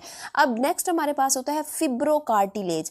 तो अब नाम से जाहिर है कि फिब्रो, अब अगर हम यहाँ पर देखें तो ये भी हाइलिन कार्टिलेज की तरह से ही दिखता है, लाइक दिस। इसमें भी आप लोगों को यूं इस तरह से जो है वो स्ट्रक्चर देखने को मिलेगा। अब अगर हम यहाँ पर बात करें कि ये किस चीज़ का बना होता है, जिस तरह से हमने देखा कि हाइलिन कार्टिलेज कोलेजन फाइबर से मिलकर बना होता है, तो ये भी हमारे पास किस चीज़ से मिलकर बना होता है, ये भी कोलेजन फाइबर से मिलकर बना होता है। ठीक है, अगर हम यहाँ पर देखें कि हमारे पास क्या होता है कि जो फिब्रोकार्टिलेज है वो कहाँ पर पाया जाता है, कहाँ कहाँ पर आप लोगों को जो है ये मिल सकता है, ये हमारी जो क्या होती हैं ठीक है, इंटर वर्टिब्रल डिस्क। ठीक है, ये वहाँ पे मिलेगा। हमारी जो वर्टिब्रल कॉलम होती है उसकी जो हमारे पास बोन्स होती है उनके दरमियान में आपको मिलता है। इसके अलावा जो हमारे पास क्या होता है, प्यूबिक सिम्फेसिस। ठीक है ना, ये मैं अभी आप लोगों को बताऊंगी। ठीक है, जब आप लोगों को स्केलेटन पढ़ाऊंगी, ठीक है, वहाँ पर आपको ये स्ट्रक्चर दिखाऊंगी। कहाँ पर प्रेजेंट होता है, ये होता है जी प्यूबिक सिम्फेसिस।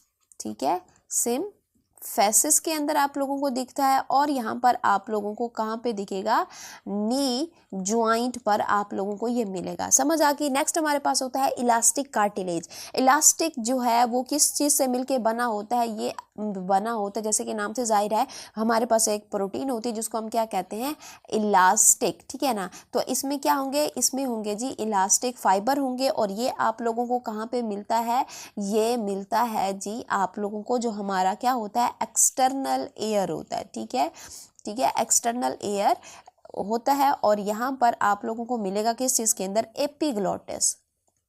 कहाँ पे मिलता है, एपिग्लोटिस के अंदर आप लोगों को देखने को मिलता है। तो ये हमारे पास बेसिक 3 टाइप्स थी कार्टिलेज की। अब नेक्स्ट जो हमने डिस्कस करना है that is the human skeleton. लेकिन उससे पहले अगर आप लोग यहाँ तक पहुँचे हो और आप लोगों को समझ आ रहा है, आप लोगों को नॉलेज मिल रहा है, सो प्लीज़ चैनल को लाइक करें, शेयर करें, उसको सब्सक्राइब भी लाजमी कर लें। अब ह्यूमन स्केलेटन क्या होता है, स्केलेटन में आप लोगों को फर्स्ट स्लाइड के अंदर भी बता कर आ चुकी हूँ। लेकिन अगर हम इसको सिंपल टू सिंपल इसको डिफाइन करने की ट्राई करें तो हम क्या कहते हैं कि स्केलेटन क्या है। स्केलेटन बेसिकली हमारे पास क्या होता है, कलेक्शन ऑफ, ठीक है, कलेक्शन ऑफ बोन्स। इसको हम क्या कहते हैं, इसको हम कहते हैं स्केलेटन।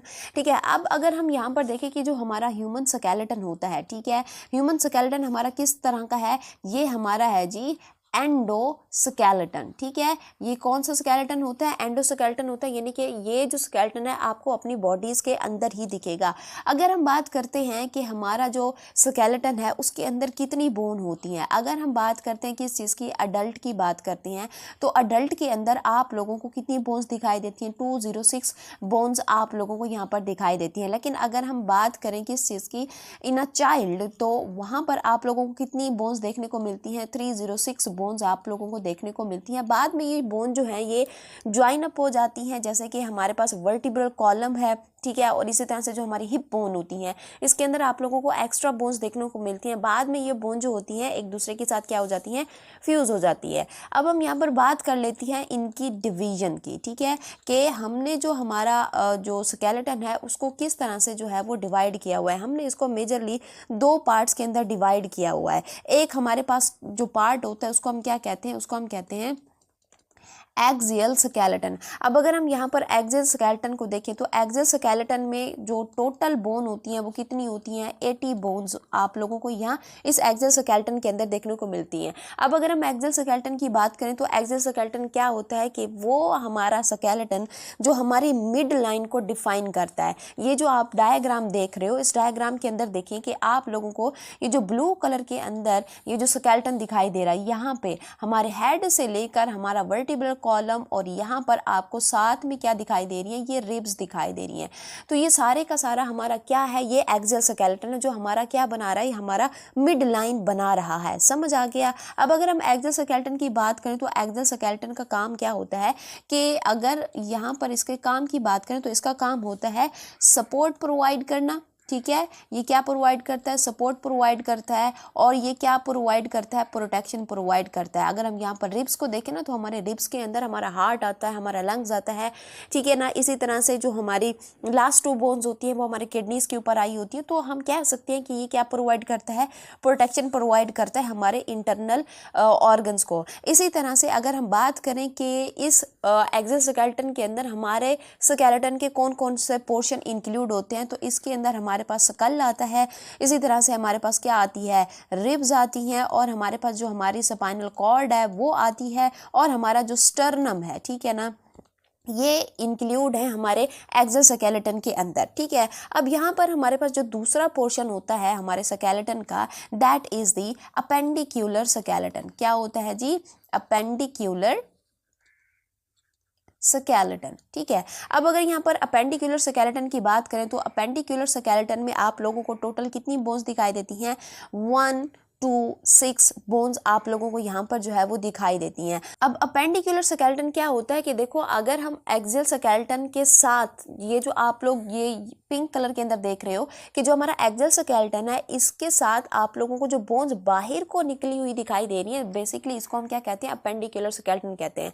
अपेंडिकुलर वर्ड ही निकला है अपेंडिजेस से, ठीक है ना, किनारे जिसको हम बोलते हैं, ठीक है ना। इसका मतलब क्या है कि जो हमारा अपेंडिकुलर जो स्केलेटन है वो, उसमें हमारे पास वो बोन आती हैं जो हमारी मिड लाइन से बाहर को निकली हुई होती हैं, ठीक है ना। और अगर हम यहाँ पर देखें कि इस स्केलेटन के अंदर हमारे कौन कौन से पार्ट्स इंक्लूड होते हैं, जैसे कि हमारे पास क्या आती हैं, हमारी लिम्ब्स आती हैं, ठीक है ना। लिम्ब्स जैसे कि हमारे पास अपर लिम्ब है हमारा, ठीक है, और हमारे पास कौन सा लिम्ब है, लोअर लिम्ब है, जिसमें हमारी बाजू आती है और हमारी टांगें आती हैं। इसके अलावा हमारे गिल्डल्स, ठीक है, गिल्डल्स आप लोगों को जो है वो यहाँ पर देखने को मिलते हैं, ठीक है। जैसे कि हमारे पास पेक्टोरल गिल्डल है और हमारे पास कौन सा गिल्डल है, पेल्विक गिल्डल है, ठीक है। वो भी मैं आप लोगों को 1 बाय 1 जो है वो बताऊंगी कितनी बोन्स होती हैं, क्या क्या उनमें इंक्लूड होता है। अब हम यहाँ पर 1 बाय 1 जो है डिस्कस कर लेते हैं कि एक्सियल बोन के अंदर जितनी बोन्स होती हैं वो कहाँ कहाँ पर होती हैं, क्या क्या उनके नाम होते हैं, एंड देन हम अपेंडिकुलर स्केलेटन को डिस्कस करेंगे। तो सबसे पहले यहाँ पर देखिए कि हमारे पास क्या होता है, एक्सियल स्केलेटन है। एक्सियल स्केलेटन के बारे में अगर मैं आप लोगों को बताऊँ तो जैसे कि मैंने कहा था कि पिछले स्लाइड में देखें कि ये किस पे कंसिस्ट करता है, ये हमारे स्कल के ऊपर कंसिस्ट करता है, रिब्स होती हैं, स्पाइन होता है, स्टर्नम है। तो सबसे पहले हम यहाँ पर जो है वो डिस्कस कर लेते हैं एक्सियल स्केलेटन में किस चीज को, स्कल को। यहाँ पर देखिए कि हमारे पास ये जो है स्कल बोन है। स्कल के अंदर आप लोगों को 3 तरह की बोन्स दिखेंगी, ठीक है ना। एक आप लोगों को क्या दिखेगा, एक आप लोगों को क्रैनियल, ठीक है, ये क्या दिखेगा, क्रैनियल बोन्स दिखेंगी, ठीक है। इसके अलावा यहाँ पर आप लोगों को कौन सी बोन दिखेंगे, फेशियल बोन आप लोगों को यहाँ पर देखने को मिलती हैं, और आप लोगों को यहाँ पर क्या मिलेगी, एयर की बोन आप लोगों को देखने को मिलेगी। तो इस स्कल के अंदर ये जो है, ये 3 जो है ये एरियाज हम कवर करेंगे। तो सबसे पहले हम बात कर लेते हैं किस चीज़ की, स्कल की बात करते हैं। स्कल के अंदर आप लोगों को कितनी बोन्स दिखाई देती हैं, या इस डायग्राम में देखें कि यहाँ पर आप लोगों को कितनी बोन दिखाई देगी, जो हमारे हेड में होती हैं 8 बोन होती हैं। इसी तरह से जो हमारा फेस है, फेस के अंदर आप लोगों को कितनी बोन देखने को मिलेगी, 14 बोन्स आप लोगों को देखने को मिलेगी। और हमारा जो एयर है, दोनों को मिलाकर, दोनों कानों को मिलाकर यहाँ पर 6 बोन्स जो है वो देखने को मिलेंगे। अब यहाँ पर हम बात करते हैं किस चीज़ की, क्रैनियल बोन्स की, ठीक है, यानी कि हम अपने स्कल की बात करते हैं, जो हमारे हेड में प्रेजेंट होती हैं, जो हमारी खोपड़ी के अंदर जो बोन्स प्रेजेंट होती हैं उनकी हम बात करते हैं। तो इसके अंदर टोटल कितनी बोन्स होंगी, 8 बोन्स होंगी, जिसमें 2 पेयर्ड होंगी, बाकी सारी आप लोगों को किस तरह की दिखती हैं, अनपेयर्ड दिखती हैं। तो सबसे पहले हम बात करते हैं किस चीज़ की, फ्रंटल बोन की। ये वाला जो एरिया आप लोग देख रहे हो, ठीक है, यहाँ से लेकर यहाँ तक, यानी कि अगर आप लोग अपने माथे पर हाथ रखो और जहाँ तक आपका हाथ जाता है, that is our the frontal bone, ठीक है ना। और ये हमारे पास कैसी होती है, ये अनपेयर्ड है, यानी कि ये आप लोगों को सिर्फ एक ही दिखाई देगी, ठीक है। अब नेक्स्ट हमारे पास क्या आती है, नेक्स्ट हमारे पास आती है पैरिटल बोन, ठीक है ना। अगर हम यहाँ पर देखें कि पैरिटल बोन जो होती है, ये वाली जो हमारे पास क्या है, सर के पीछे वाली जो बोन होती है, ठीक है, इसको हम क्या कहते हैं, इसको हम कहते हैं पैरिटल, और ये क्या होती है, पेयर्ड होती है, समझ आ गया। नेक्स्ट हमारे पास होती है टेम्पोरल। टेम्पोरल कौन सी बोन होती है, ये जो आप लोग देख रहे हो, ये जो हमारे कान के साथ जो बोन होती है, इसको हम कहते हैं टेम्पोरल बोन, ठीक है, यानी कि कान के ऊपर वाली जो बोन होती है, इसको हम क्या कहते हैं, टेम्पोरल बोन कहते हैं। और ये भी क्या होती है, ये भी आप लोगों को पेयर्ड दिखती है। नेक्स्ट हमारे पास होती है स्फीनॉइड बोन, ठीक है ना। स्फीनॉइड बोन को अगर हम यहाँ पर देखें कि ये ब्रेन के अंदर वाले जो मिडल एरिया होती है ना, ये वहाँ पर प्रेजेंट होती है, और ये बाकी बोन को क्या करती है, आपस में कनेक्ट करती है। और इसी बोन के अंदर आप लोगों को कैविटी भी दिखाई देगी, जिसके अंदर आप लोगों को पिट्यूटरी ग्लैंड देखने को मिलेगा, समझ आ गया। अच्छा, नेक्स्ट मेरे पास क्या होती है, एथमॉइड बोन होती है। एथमॉइड बोन जो होती है, ये क्या होती है कि ये नाक के अंदर होती है, ठीक है ना। ये हम इसको हाथ नहीं लगा सकते, ये नाक के अंदर होती है और ये भी मेरे पास क्या है अनपेयर्ड है, ये भी एक होती है और स्फिनाइड भी हमारे पास क्या होती है एक ही होती है। समझ आ गया। अब नेक्स्ट हम यहाँ पर डिस्कस करते हैं फेशियल बोन को। अब यहाँ पर ये वाला जो आप लोग एरिया साथ में ये वाला एरिया जो देख रहे हो ये हमारे पास क्या है, ये हमारे पास है जी फेशियल बोन्स, ठीक है ना। फेशियल बोन्स कितनी होती हैं, 14 बोन्स होती हैं, जिसमें से हमारे पास क्या होती हैं 6 पेयर्ड होती हैं और बाकी जो हमारे पास 2 होती हैं वो क्या होती हैं अनपेयर्ड होती हैं। समझ आ गया, 6 पेयर्ड, बाकी हमारे पास क्या होती हैं 2 अनपेयर्ड होती हैं। तो सबसे पहले हम बात करते हैं नेजल की। नेजल जो होती है, नेजल बोन जो होती है हमारे नाक के अंदर प्रेजेंट होती है, ठीक है ना। इसी तरह से नेक्स्ट हमारे पास क्या होता है मैक्सिला होता है। मैक्सिला को अगर हम देखें तो जो हमारी क्या होती है, जो हमारा अपर जा होता है, ठीक है, ये वाला जो अपर जा आप लोग देख रहे हो ये क्या है हमारा मैक्सिला है और ये राइट लेफ्ट आप लोगों को 2 दिखेगा, तो इट्स मीन ये किस में है, ये पेयर्ड की फॉर्म में होता है। नेक्स्ट हमारे पास होता है जाइगोमैटिक। जाइगोमैटिक को देखो तो ये हमारी कौन सी बोन्स होती हैं, ये हमारी चीक्स बोन्स होती हैं, ठीक है, ये भी राइट लेफ्ट 2 हैं तो ये भी पेयर्ड की फॉर्म में होगी। नेक्स्ट हमारे पास होता है लैक्रिमल। लैक्रिमल को देखो तो ये जो लैक्रिमल होता है ये आंख के अंदर होता है, ठीक है ना, आंख के अंदर वाली साइड पे प्रेजेंट होता है, ये आप लोगों को दिखेगा नहीं, ठीक है, और ये भी हमारे पास क्या होती है पेयर्ड होती है। नेक्स्ट हमारे पास होता है पैलाटीन, ठीक है ना, जो पैलाटीन होता है ना वो भी हमारे पास क्या है पेयर्ड की फॉर्म में होता है। अगर आप अपना माउथ ओपन करें और अपना जो थंब है वो अपर जा के साथ जो है वो अटैच करें तो आप लोगों को एक हार्ड सा पैलेट दिखेगा, दैट इज द पैलेटीन, और ये हमारे पास राइट लेफ्ट में 2 होते हैं, तो ये भी क्या है पेयर्ड फॉर्म के अंदर आप लोगों को देखने को मिलेगा। नेक्स्ट हमारे पास होता है inferior nasal concha. Inferior nasal concha को अगर हम यहाँ पर देखें तो ये हमारे जो नोज होता है ना उसके इंटरनल साइड पर प्रेजेंट होती है, उसको हम टच नहीं कर सकते, राइट लेफ्ट ये आप लोगों को 2 मिलेंगी, तो ये हमारे पास क्या है नेजल कॉन्का है। अच्छा, नेक्स्ट हमारे पास होता है वोमर। वोमर बेसिकली क्या है, ये नेजल सेप्टम है, यानी कि जो हमारे नॉस्ट्रिल्स हैं, नाक के नॉस्ट्रिल्स, उसके दरमियान में जो सेपरेशन वॉल है that is basically the vomer. और मैंडिबल क्या होती है, मैंडिबल को हम क्या कहते हैं लोअर जॉ भी कहते हैं या इसको हम चिन बोन भी कहते हैं। तो ये है हमारे पास किस चीज़ की बोन, फेशियल बोन। 2 हमने यहाँ पर जो है वो बोन्स डिस्कस कर ली स्कल के अंदर, क्रैनियल बोन्स भी हमने डिस्कस कर ली, ठीक है ना, फेशियल बोन भी हमने डिस्कस कर ली। अब हमारे पास कौन सी रहती है, हमारे पास रहती है जी एयर बोन्स, ठीक है ना। एयर बोन्स के अंदर आप लोगों को जो है वो दोनों कानों के अंदर जो है वो 6 बोन्स देखने को मिलेगी, ठीक है ना। एयर के अंदर आप लोगों को कितनी बोन्स देखने को मिलेंगी, 6 बोन्स देखने को मिलेंगी। ये भी हमारे पास किस तरह की होती हैं, ये भी आप लोगों को पेयर की फॉर्म में मिलती हैं, ठीक है ना। अब यहाँ पर जो है आप लोगों को 3 बोन्स मिलेंगी, हर कान के अंदर 3 बोन्स आप लोगों को देखने को मिलेगी, ठीक है।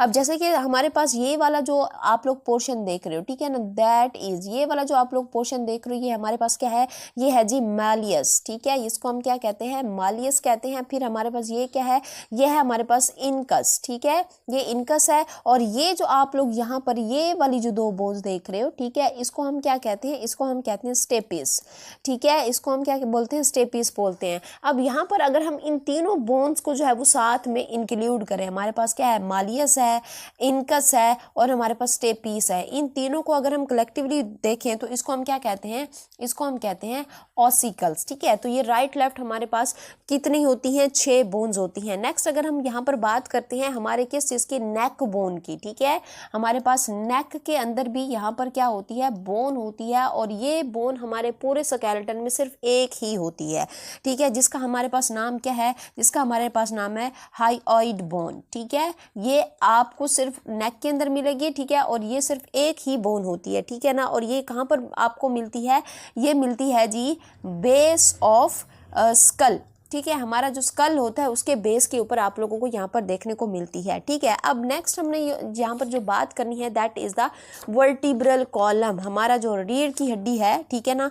यहाँ पर अगर हम यहाँ पर देखें तो हमारे पास टोटल कितनी बोन्स होती हैं, हमारे पास जो टोटल है, ठीक है, कलर चेंज कर लेती हूँ मैं यहाँ पे, हमारे पास कितनी बोन्स होती हैं, हमारे पास टोटल 33 बोन्स होती हैं, ठीक है। और यहाँ पर हमारे पास जो रीजन है, ठीक है ना, यहाँ पर आप लोगों को क्या दिखाई देंगे, रीजन दिखाई देंगे। कितने रीजन दिखाई देंगे, 5 रीजन दिखाई देंगे, ठीक है। अब ये देखो 1 2 3 4 और ये 5, आप लोगों को 5 रीजन यहाँ पर दिखाई देंगे। सबसे पहले हम बात करते हैं सर्वाइकल रीजन की। सर्वाइकल रीजन के अंदर अगर आप लोग यहाँ पर देखें तो इसके अंदर कितनी जो है वो बोन्स होती हैं, यहाँ पर आप लोगों को 7 बोन्स जो हैं वो दिखाई देंगी। ठीक है, आप लोग यहाँ पर देखिएगा ये जो हमारे पास येलो कलर का पूरा एरिया है, ठीक है ना, यहाँ से लेकर यहाँ तक ये हमारे पास क्या है कि ये है जी सर्वाइकल वर्टिब्रे, ठीक है ना। और इसके अंदर आप लोगों को जो पहला हमें जो बोन मिलता है, पहला जो हमारे पास वर्टिब्रा है, इसको हम क्या कहते हैं, इसको हम कहते हैं एटलस, ठीक है। और जो हमारे पास दूसरा है इसको हम क्या कहते हैं, एक्सिस कहते हैं। एटलस और एक्सिस ये बहुत ज़्यादा जो है ये क्या होती है, फेमस बोन होती है। और जब आप क्या करते हैं कि किसी भी बात के एक्शन में हाँ या ना बोलते हैं तो यही हाँ या ना करवाने वाली जो बोन्स होती हैं हमारी एटलस और एक्सिस होती हैं। और ये मेरे पास किस तरह की बोन होती हैं, ये मेरे पास होती हैं जी मूवेबल बोन्स होती हैं, ठीक है। नेक्स्ट अगर यहाँ पर देखें जो हमारे पास दूसरा रीजन है वो कौन सा है, थोरेसिक वर्टिब्रे है, थोरेसिक रीजन है।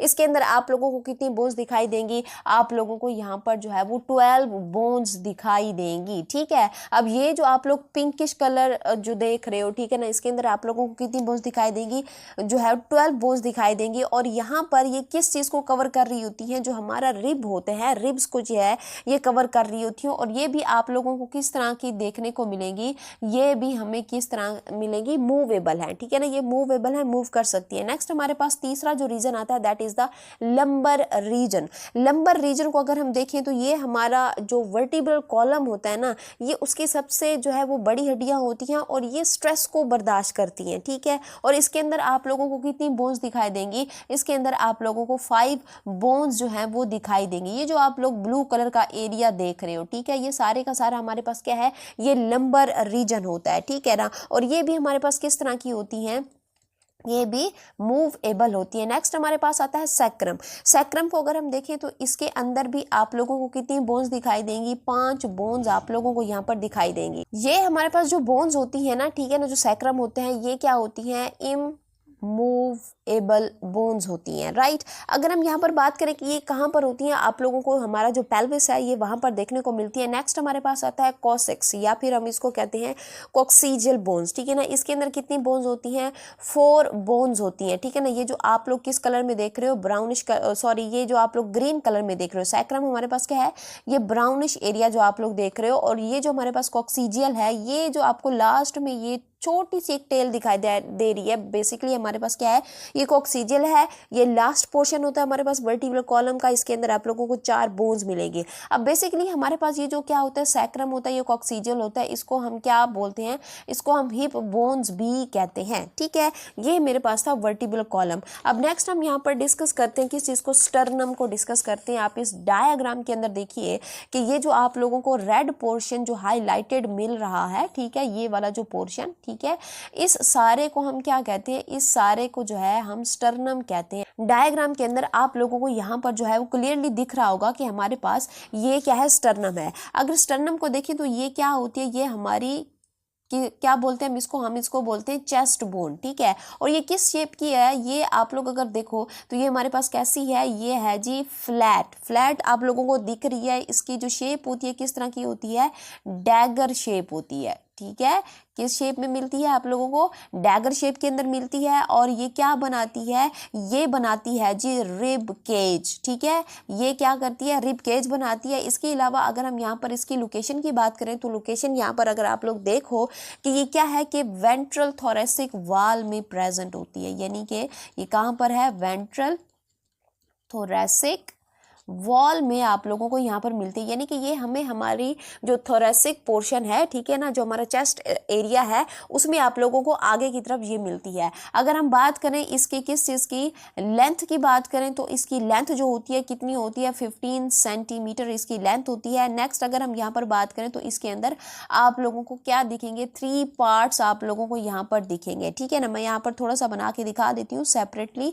आप लोगों को इसके अंदर 3 पार्ट्स जो है वो देखने को मिलेंगे। ये जो आप लोगों को वाइडर पोर्शन दिखाई दे रहा है, इस पोर्शन को हम क्या कहते हैं, इसको हम कहते हैं मेनूब्रियम, ठीक है, इसको हम क्या कहते हैं, मेनूब्रियम इसको बोलते हैं। फिर आता है हमारे पास ये मिडल वाला पार्ट, ठीक है ना, इसको हम क्या कहते हैं, इसको हम कहते हैं मीजोस्टियम, ठीक है, मीजोस्टियम। और जो हमारे पास लास्ट वाला पोर्शन होता है इसको हम क्या कहते हैं, इसको हम कहते हैं ज़िफिस्टर्नम। क्या कहते हैं, ज़िफिस्टर्नम। तो ये जो है इसके कितने पार्ट होते हैं, 3 आप लोगों को यहाँ पर मेजर पार्ट मिलेंगे। अब हम यहाँ पर डिस्कस करते हैं रिब्स को।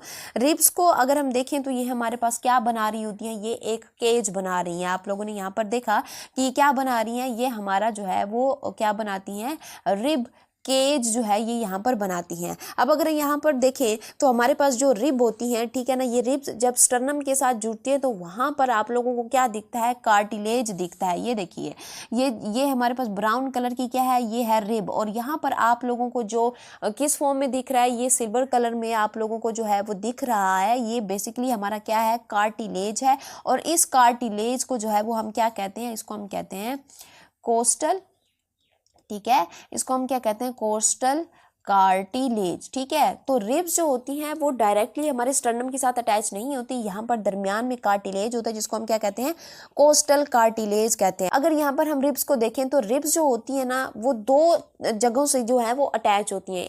आगे की तरफ अगर हम देखें तो वो किस चीज़ के साथ अटैच है, इस स्टर्नम के साथ अटैच है, और पीछे की तरफ हमारा वर्टिब्रल कॉलम के साथ अटैच होती हैं। ठीक है, तो 2 जगहों से ये अटैच आप लोगों को मिलती हैं।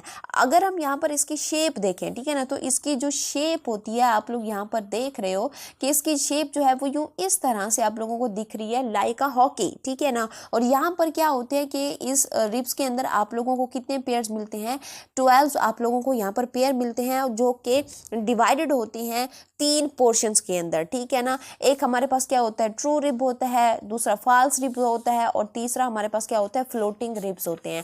तो ये मेरे पास 3 पोर्शन के अंदर 12 पेयर डिवाइडेड होते हैं। अब 1 बाय 1 करके हम यहाँ पर देखते हैं कि ट्रू रिब्स क्या है, फॉल्स रिब्स क्या है, और हमारे पास फ्लोटिंग रिब्स क्या है। अब अगर यहाँ पर ट्रू रिब्स को देखो तो ट्रू रिब्स क्या होती हैं कि ये अटैच्ड होती हैं किस चीज़ के साथ, वर्टिब्रल कॉलम और हमारे पास स्टर्नम के साथ। पीछे से वर्टिब्रल कॉलम और आगे से हमारे पास किस चीज़ से अटैच होती है, ये आप लोग देखें कि ये किस चीज़ के साथ अटैच है, ये है जी स्टर्नम के साथ। ठीक है, इसलिए इसको हम क्या कह रहे हैं, ट्रू रिब्स कह रहे हैं।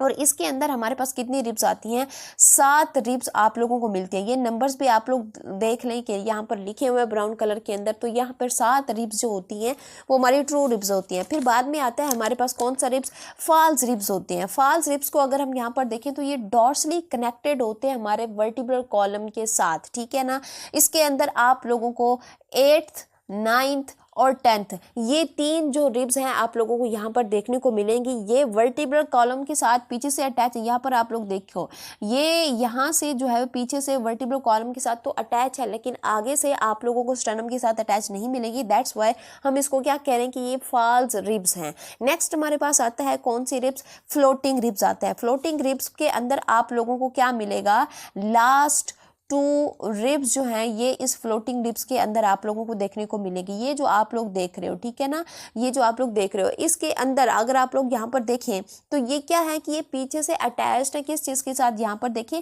कि ये वर्टिब्रल कॉलम के साथ अटैच है। आगे ये बिल्कुल भी अटैच नहीं हो रही किसी चीज़ के साथ। इनका काम क्या होता है कि जो हमारा जो किडनीज होते हैं ना, ठीक है, तो ये उसके ऊपर आई होती है, उसको जो है वो प्रोटेक्ट की होती है। तो लास्ट 2 पेयर जो होते हैं हमारे पास कौन से होते हैं, फ्लोटिंग रिब्स होती हैं। ये किसी चीज़ के साथ जो है वो आगे से आकर अटैच नहीं होती, ना तो ये कार्टिलेज के साथ अटैच होती है और ना ही ये स्टर्नम के साथ अटैच होती हैं। ये बस कहाँ से अटैच होती हैं, ये वर्टिब्रल कॉलम के साथ जो है वो अटैच होती हैं। अच्छा, यहाँ पर जो है वो एक एक्सेप्शनल केस भी है कि अगर हम यहाँ पर देखें तो हमारी बॉडी के अंदर जो मेजोरिटी की अगर हम बात करें तो 12 पेयर्स ही होते हैं रिब्स के, लेकिन यहाँ पर किसी किसी इंसान में जो है वो 13th पेयर ऑफ रिब्स भी देखने को मिलते हैं, जिसको हम कहते हैं गोरिल्ला रिब्स। ठीक है, तो ये एक एक्सेप्शनल केस है, किसी किसी में हो सकता है, लेकिन मेजोरिटी में आप लोगों को 12 रिब्स ही दिखाई देंगी। अब हम यहाँ पर डिस्कस करते हैं क्या चीज़, अपेंडिकुलर स्केलेटन। अपेंडिकुलर स्केलेटन आप इस डायग्राम के अंदर अगर आप लोग देखो तो ये जो रेडेड पोर्शन आप लोगों को शो हो रहा है, ये हमारा सारे का सारा क्या है, अपेंडिकुलर स्केलेटन है, जिसमें हमारे बाजू की हड्डियाँ आती हैं, हमारे टांगों की हड्डियाँ आती हैं, और हमारे पास 2 जो है वो गिर्डल्स आते हैं, जिसको हम क्या कहते हैं, पेक्टोरल गिर्डल्स कहते हैं, और हमारे पास कौन सी होती हैं, पेल्विक गिर्डल्स होती हैं। रही हैं, ठीक है ना। अब हम वन बाय वन करके जो है इनको देखते हैं। अब सबसे पहले अगर हम बात करते हैं किस चीज़ की, अपर लिम्स की बात करें, ठीक है ना, यानी कि हम किसकी बात करते हैं, अपने बोन्स की बात करते हैं। तो बोन्स के अंदर आप लोगों को कितनी बोन्स दिखाई देती हैं, टोटल 60 बोन्स होती है, ठीक है ना। दोनों को मिलाकर, राइट लेफ्ट दोनों को मिलाकर जो है वो 60 बोन्स दिखती है। एक के अंदर आप लोगों को कितनी मिलेंगी, 30 बोन्स देखने को मिलेंगी। अब अगर यहाँ पर अपर लिम्स की बात करें तो अपर लिम्स के अंदर आप लोगों को ये वाली जो लॉन्ग बोन दिखाई दे रही है, ठीक है ना, इसको हम क्या कहते हैं, इसको हम कहते हैं हिमरस कहते हैं। और ये क्या होती है, ये हमारे पास सिर्फ एक ही होती है, जो कंधे से नीचे वाली बोन होती है, ठीक है, एक ही बोन आप लोगों को यहाँ पर देखने को मिलती है। नेक्स्ट नीचे अगर आप लोग आ जाओ यहाँ पर, तो ये जो हमारे पास क्या है कि ये वाली जो बोन आप लोग देख रहे हो, ये वाली बोन जो किस तरफ जा रही है, ये हमारे थंब की तरफ जा रही है, इसको हम क्या कहते हैं, रेडियस कहते हैं, ठीक है। और ये भी आप लोगों को क्या मिलेगी, एक ही मिलेगी। अच्छा, जो हमारी क्या होती है, जो हमारी छोटी फिंगर वाली साइड पर जो बोन होती है बाजू में, उसको हम क्या कहते हैं, उसको हम कहते हैं अल्ना, ठीक है ना। और ये भी एक है, ये भी आपको एक ही मिलेगी, ये भी आप लोगों को कितनी मिलती है, एक ही मिलती है। नेक्स्ट अगर आप यहाँ पर बात करते हैं किस चीज़ की, ये जो आप लोगों की कलाई होती है, ये वाला जो पोर्शन आप लोग देख रहे हो, ये जो कलाई होती है, इसको हम क्या कहते हैं, इसको हम कहते हैं कार्पल। और कार्पल के अंदर आप लोगों को कितनी बोन्स देखने को मिलती हैं, 8 बोन्स देखने को मिलती हैं, ठीक है।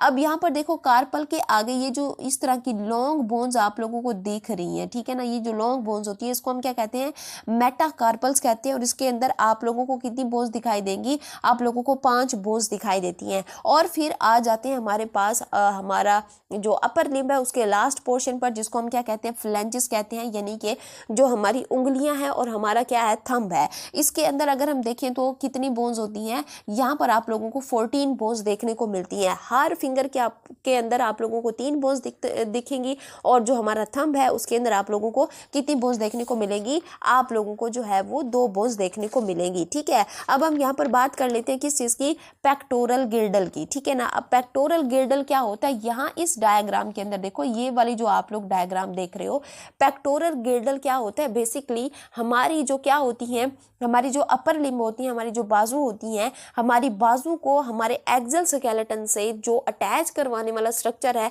That is basically our pectoral girdle. और इसके अंदर भी आप लोगों को कितनी बोन्स देखने को मिलती हैं, 4 बोन, क्योंकि ये आप लोगों को राइट लेफ्ट देखने को मिलेगा।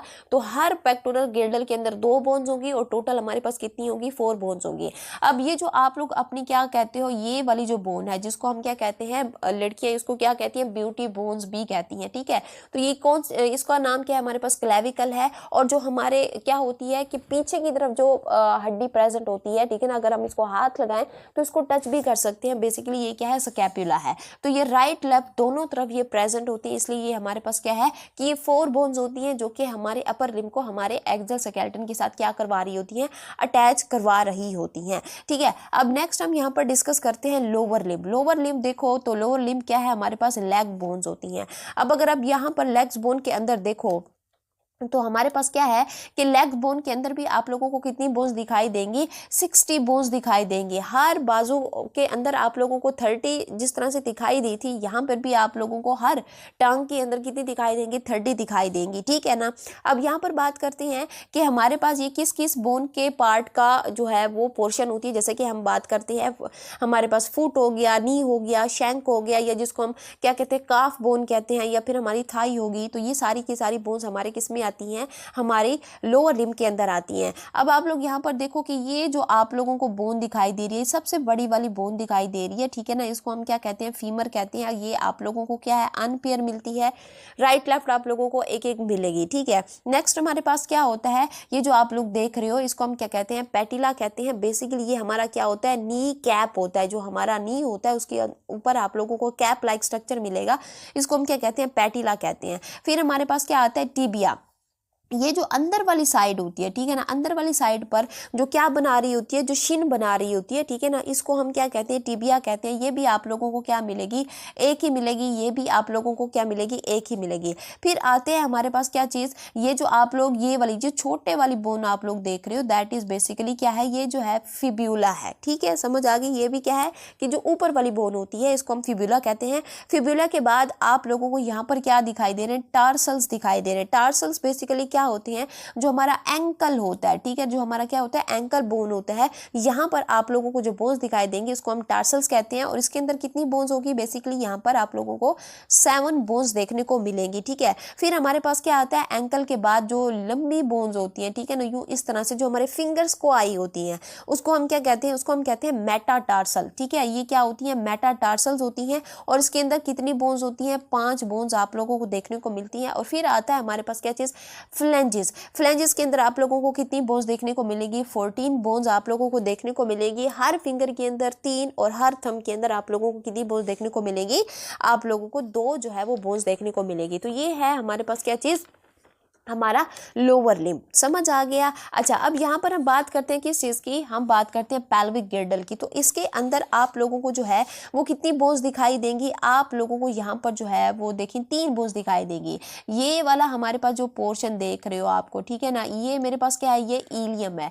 इलियम के बाद आप लोग यहाँ पर देखो कि ये जो आप लोगों को किस कलर में दिखाई दे रहा है, ये आप लोगों को जो पिंक कलर में दिखाई दे रहा है, ठीक है ना, ये वाला जो बोन है, ठीक है, ये बोन, ये जो है ये कौन सी बोन है, इसको हम कहते हैं प्यूबिस बोन, ठीक है ना। अब यहाँ पर देखिए प्यूबिस के साथ आप लोगों को ये जो ग्रीन कलर की बोन्स दिखाई दे रही हैं दोनों तरफ, ठीक है, ये हमारे पास जो ग्रीन कलर की बोन है इसको हम क्या कहते हैं, आइस्कियम कहते हैं। अब अगर यहाँ पर देखो कि जो हमारा प्यूबिस है, ठीक है ना, प्यूबिस यहाँ पर देखो तो ये एक छोटी सी कैविटी बना रहा है, ये वाला जो पोर्शन है, ठीक है ना, ये क्या बना रहा है, कैविटी बना रहा है। इसको हम क्या कहते हैं, ये हमारे पास क्या है जी, प्यूबिक सिम्फाइसिस। ये जो मैंने आप लोगों को पीछे बताया था कि प्यूबिक सिम्फाइसिस आप लोगों को बताऊंगी, तो ये है हमारे पास क्या चीज़, जब यहाँ पर जो प्यूबिस वाली बोन्स हैं थोड़ा सा यहाँ पर आने के बाद यहाँ पर एक कैविटी बनाती है जिसको हम क्या कहते हैं, प्यूबिस सिम्फाइसिस कहते हैं, जो कि एक टाइप का कार्टिलेज ज्वाइंट होता है जिसको हम क्या कहते हैं, कार्टिलेजिनस फाइबर भी बोलते हैं, ठीक है।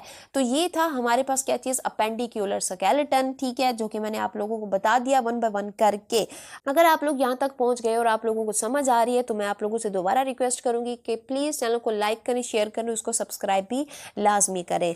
अब हम यहाँ पर डिस्कस करते हैं हमारे ज्वाइंट्स को, कि ज्वाइंट्स क्या होते हैं बेसिकली। अगर हम यहाँ पर बात करते हैं किस चीज़ की, कि ज्वाइंट्स को देखें तो क्या होती है कि ज्वाइंट्स हमारे पास वो प्लेस होता है जहाँ पर क्या होती है कि 2 बोन्स जो होती है ना वो क्या करती हैं, आर्टिकुलेट करती हैं विद ईच अदर, ठीक है। अगर सपोज करो मैं यहाँ पर आप लोगों के लिए छोटा सा जो है स्ट्रक्चर बना के दिखा दूँ, तो ये जो आप लोग देख रहे हो, ये जो आप लोग दरमियान में ये वाली जो स्पेस देख रहे हो, ठीक है ना, इस स्पेस को हम क्या कहते हैं, इसको हम कहते हैं ज्वाइंट, ठीक है।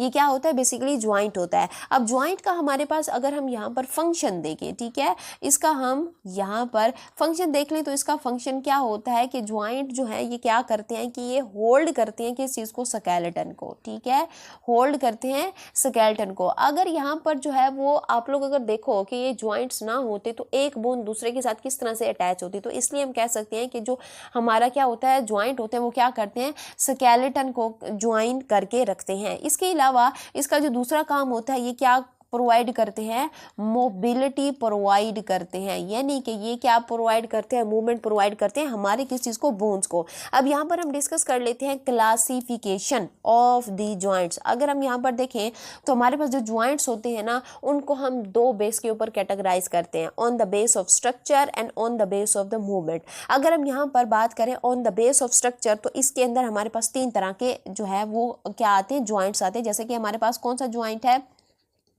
फाइब्रस ज्वाइंट है, ठीक है। फाइब्रस ज्वाइंट में आप लोगों को क्या मिलते हैं, यहाँ पर फाइबर मिलते हैं, ठीक है। अच्छा, नेक्स्ट हमारे पास जो दूसरा ज्वाइंट आता है उसको हम क्या कहते हैं, कार्टिलेजिनस ज्वाइंट, कार्टिलेजिनस, ठीक है। कार्टिलेजिनस आप लोगों को यहाँ पर ज्वाइंट मिलते हैं जो कि कार्टिलेज के बने होते हैं। और तीसरे मेरे पास जो होते हैं वो कौन से होते हैं, साइनोवियल ज्वाइंट आप लोगों को यहाँ पर देखने को मिलते हैं। ये 3 ज्वाइंट आप लोगों को मिलेंगे।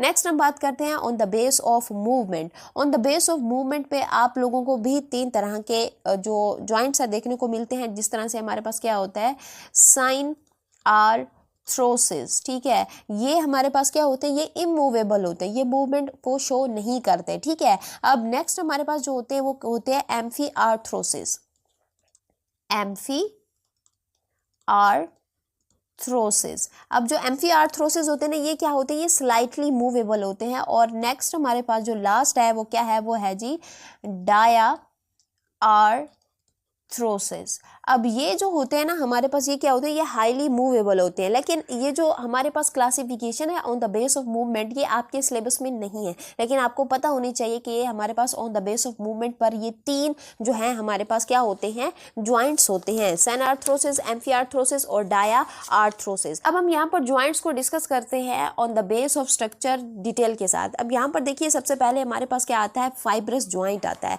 फाइब्रस ज्वाइंट को अगर हम यहाँ पर देखें तो हमारे पास ये ऐसे ज्वाइंट होते हैं जो कि क्या करते हैं, नो मूवमेंट, ठीक है ना, अलाउ नो मूवमेंट। ये मूवमेंट किसी भी मूवमेंट को जो है वो शो नहीं करते, ठीक है। अच्छा, ये अगर हम यहाँ पर देखें तो अगर ये मूवमेंट को शो नहीं करते तो ये हमारे पास क्या होते हैं, इमूवेबल ज्वाइंट्स होते हैं। अगर ये इमूवेबल ज्वाइंट्स हैं तो क्या ऐसी चीज़ है इन ज्वाइंट्स के अंदर जो कि इसको क्या बनाती है, इमूवेबल बनाती है, और वो है हमारे पास क्या चीज़, कोलेजन फाइबर, ठीक है। वो क्या होता है जी, कोलेजन फाइबर होते हैं, जिसकी वजह से ये क्या है, ये इमूवेबल होते हैं। अब अगर हम यहाँ पर देखें तो जो फाइब्रस ज्वाइंट होते हैं ये आपको कहाँ कहाँ पे मिलते हैं, ये आप लोगों को हमारा जो स्कल ज्वाइंट होता है, ठीक है ना, स्कल ज्वाइंट पे आप लोगों को मिलेंगे, ठीक है ना।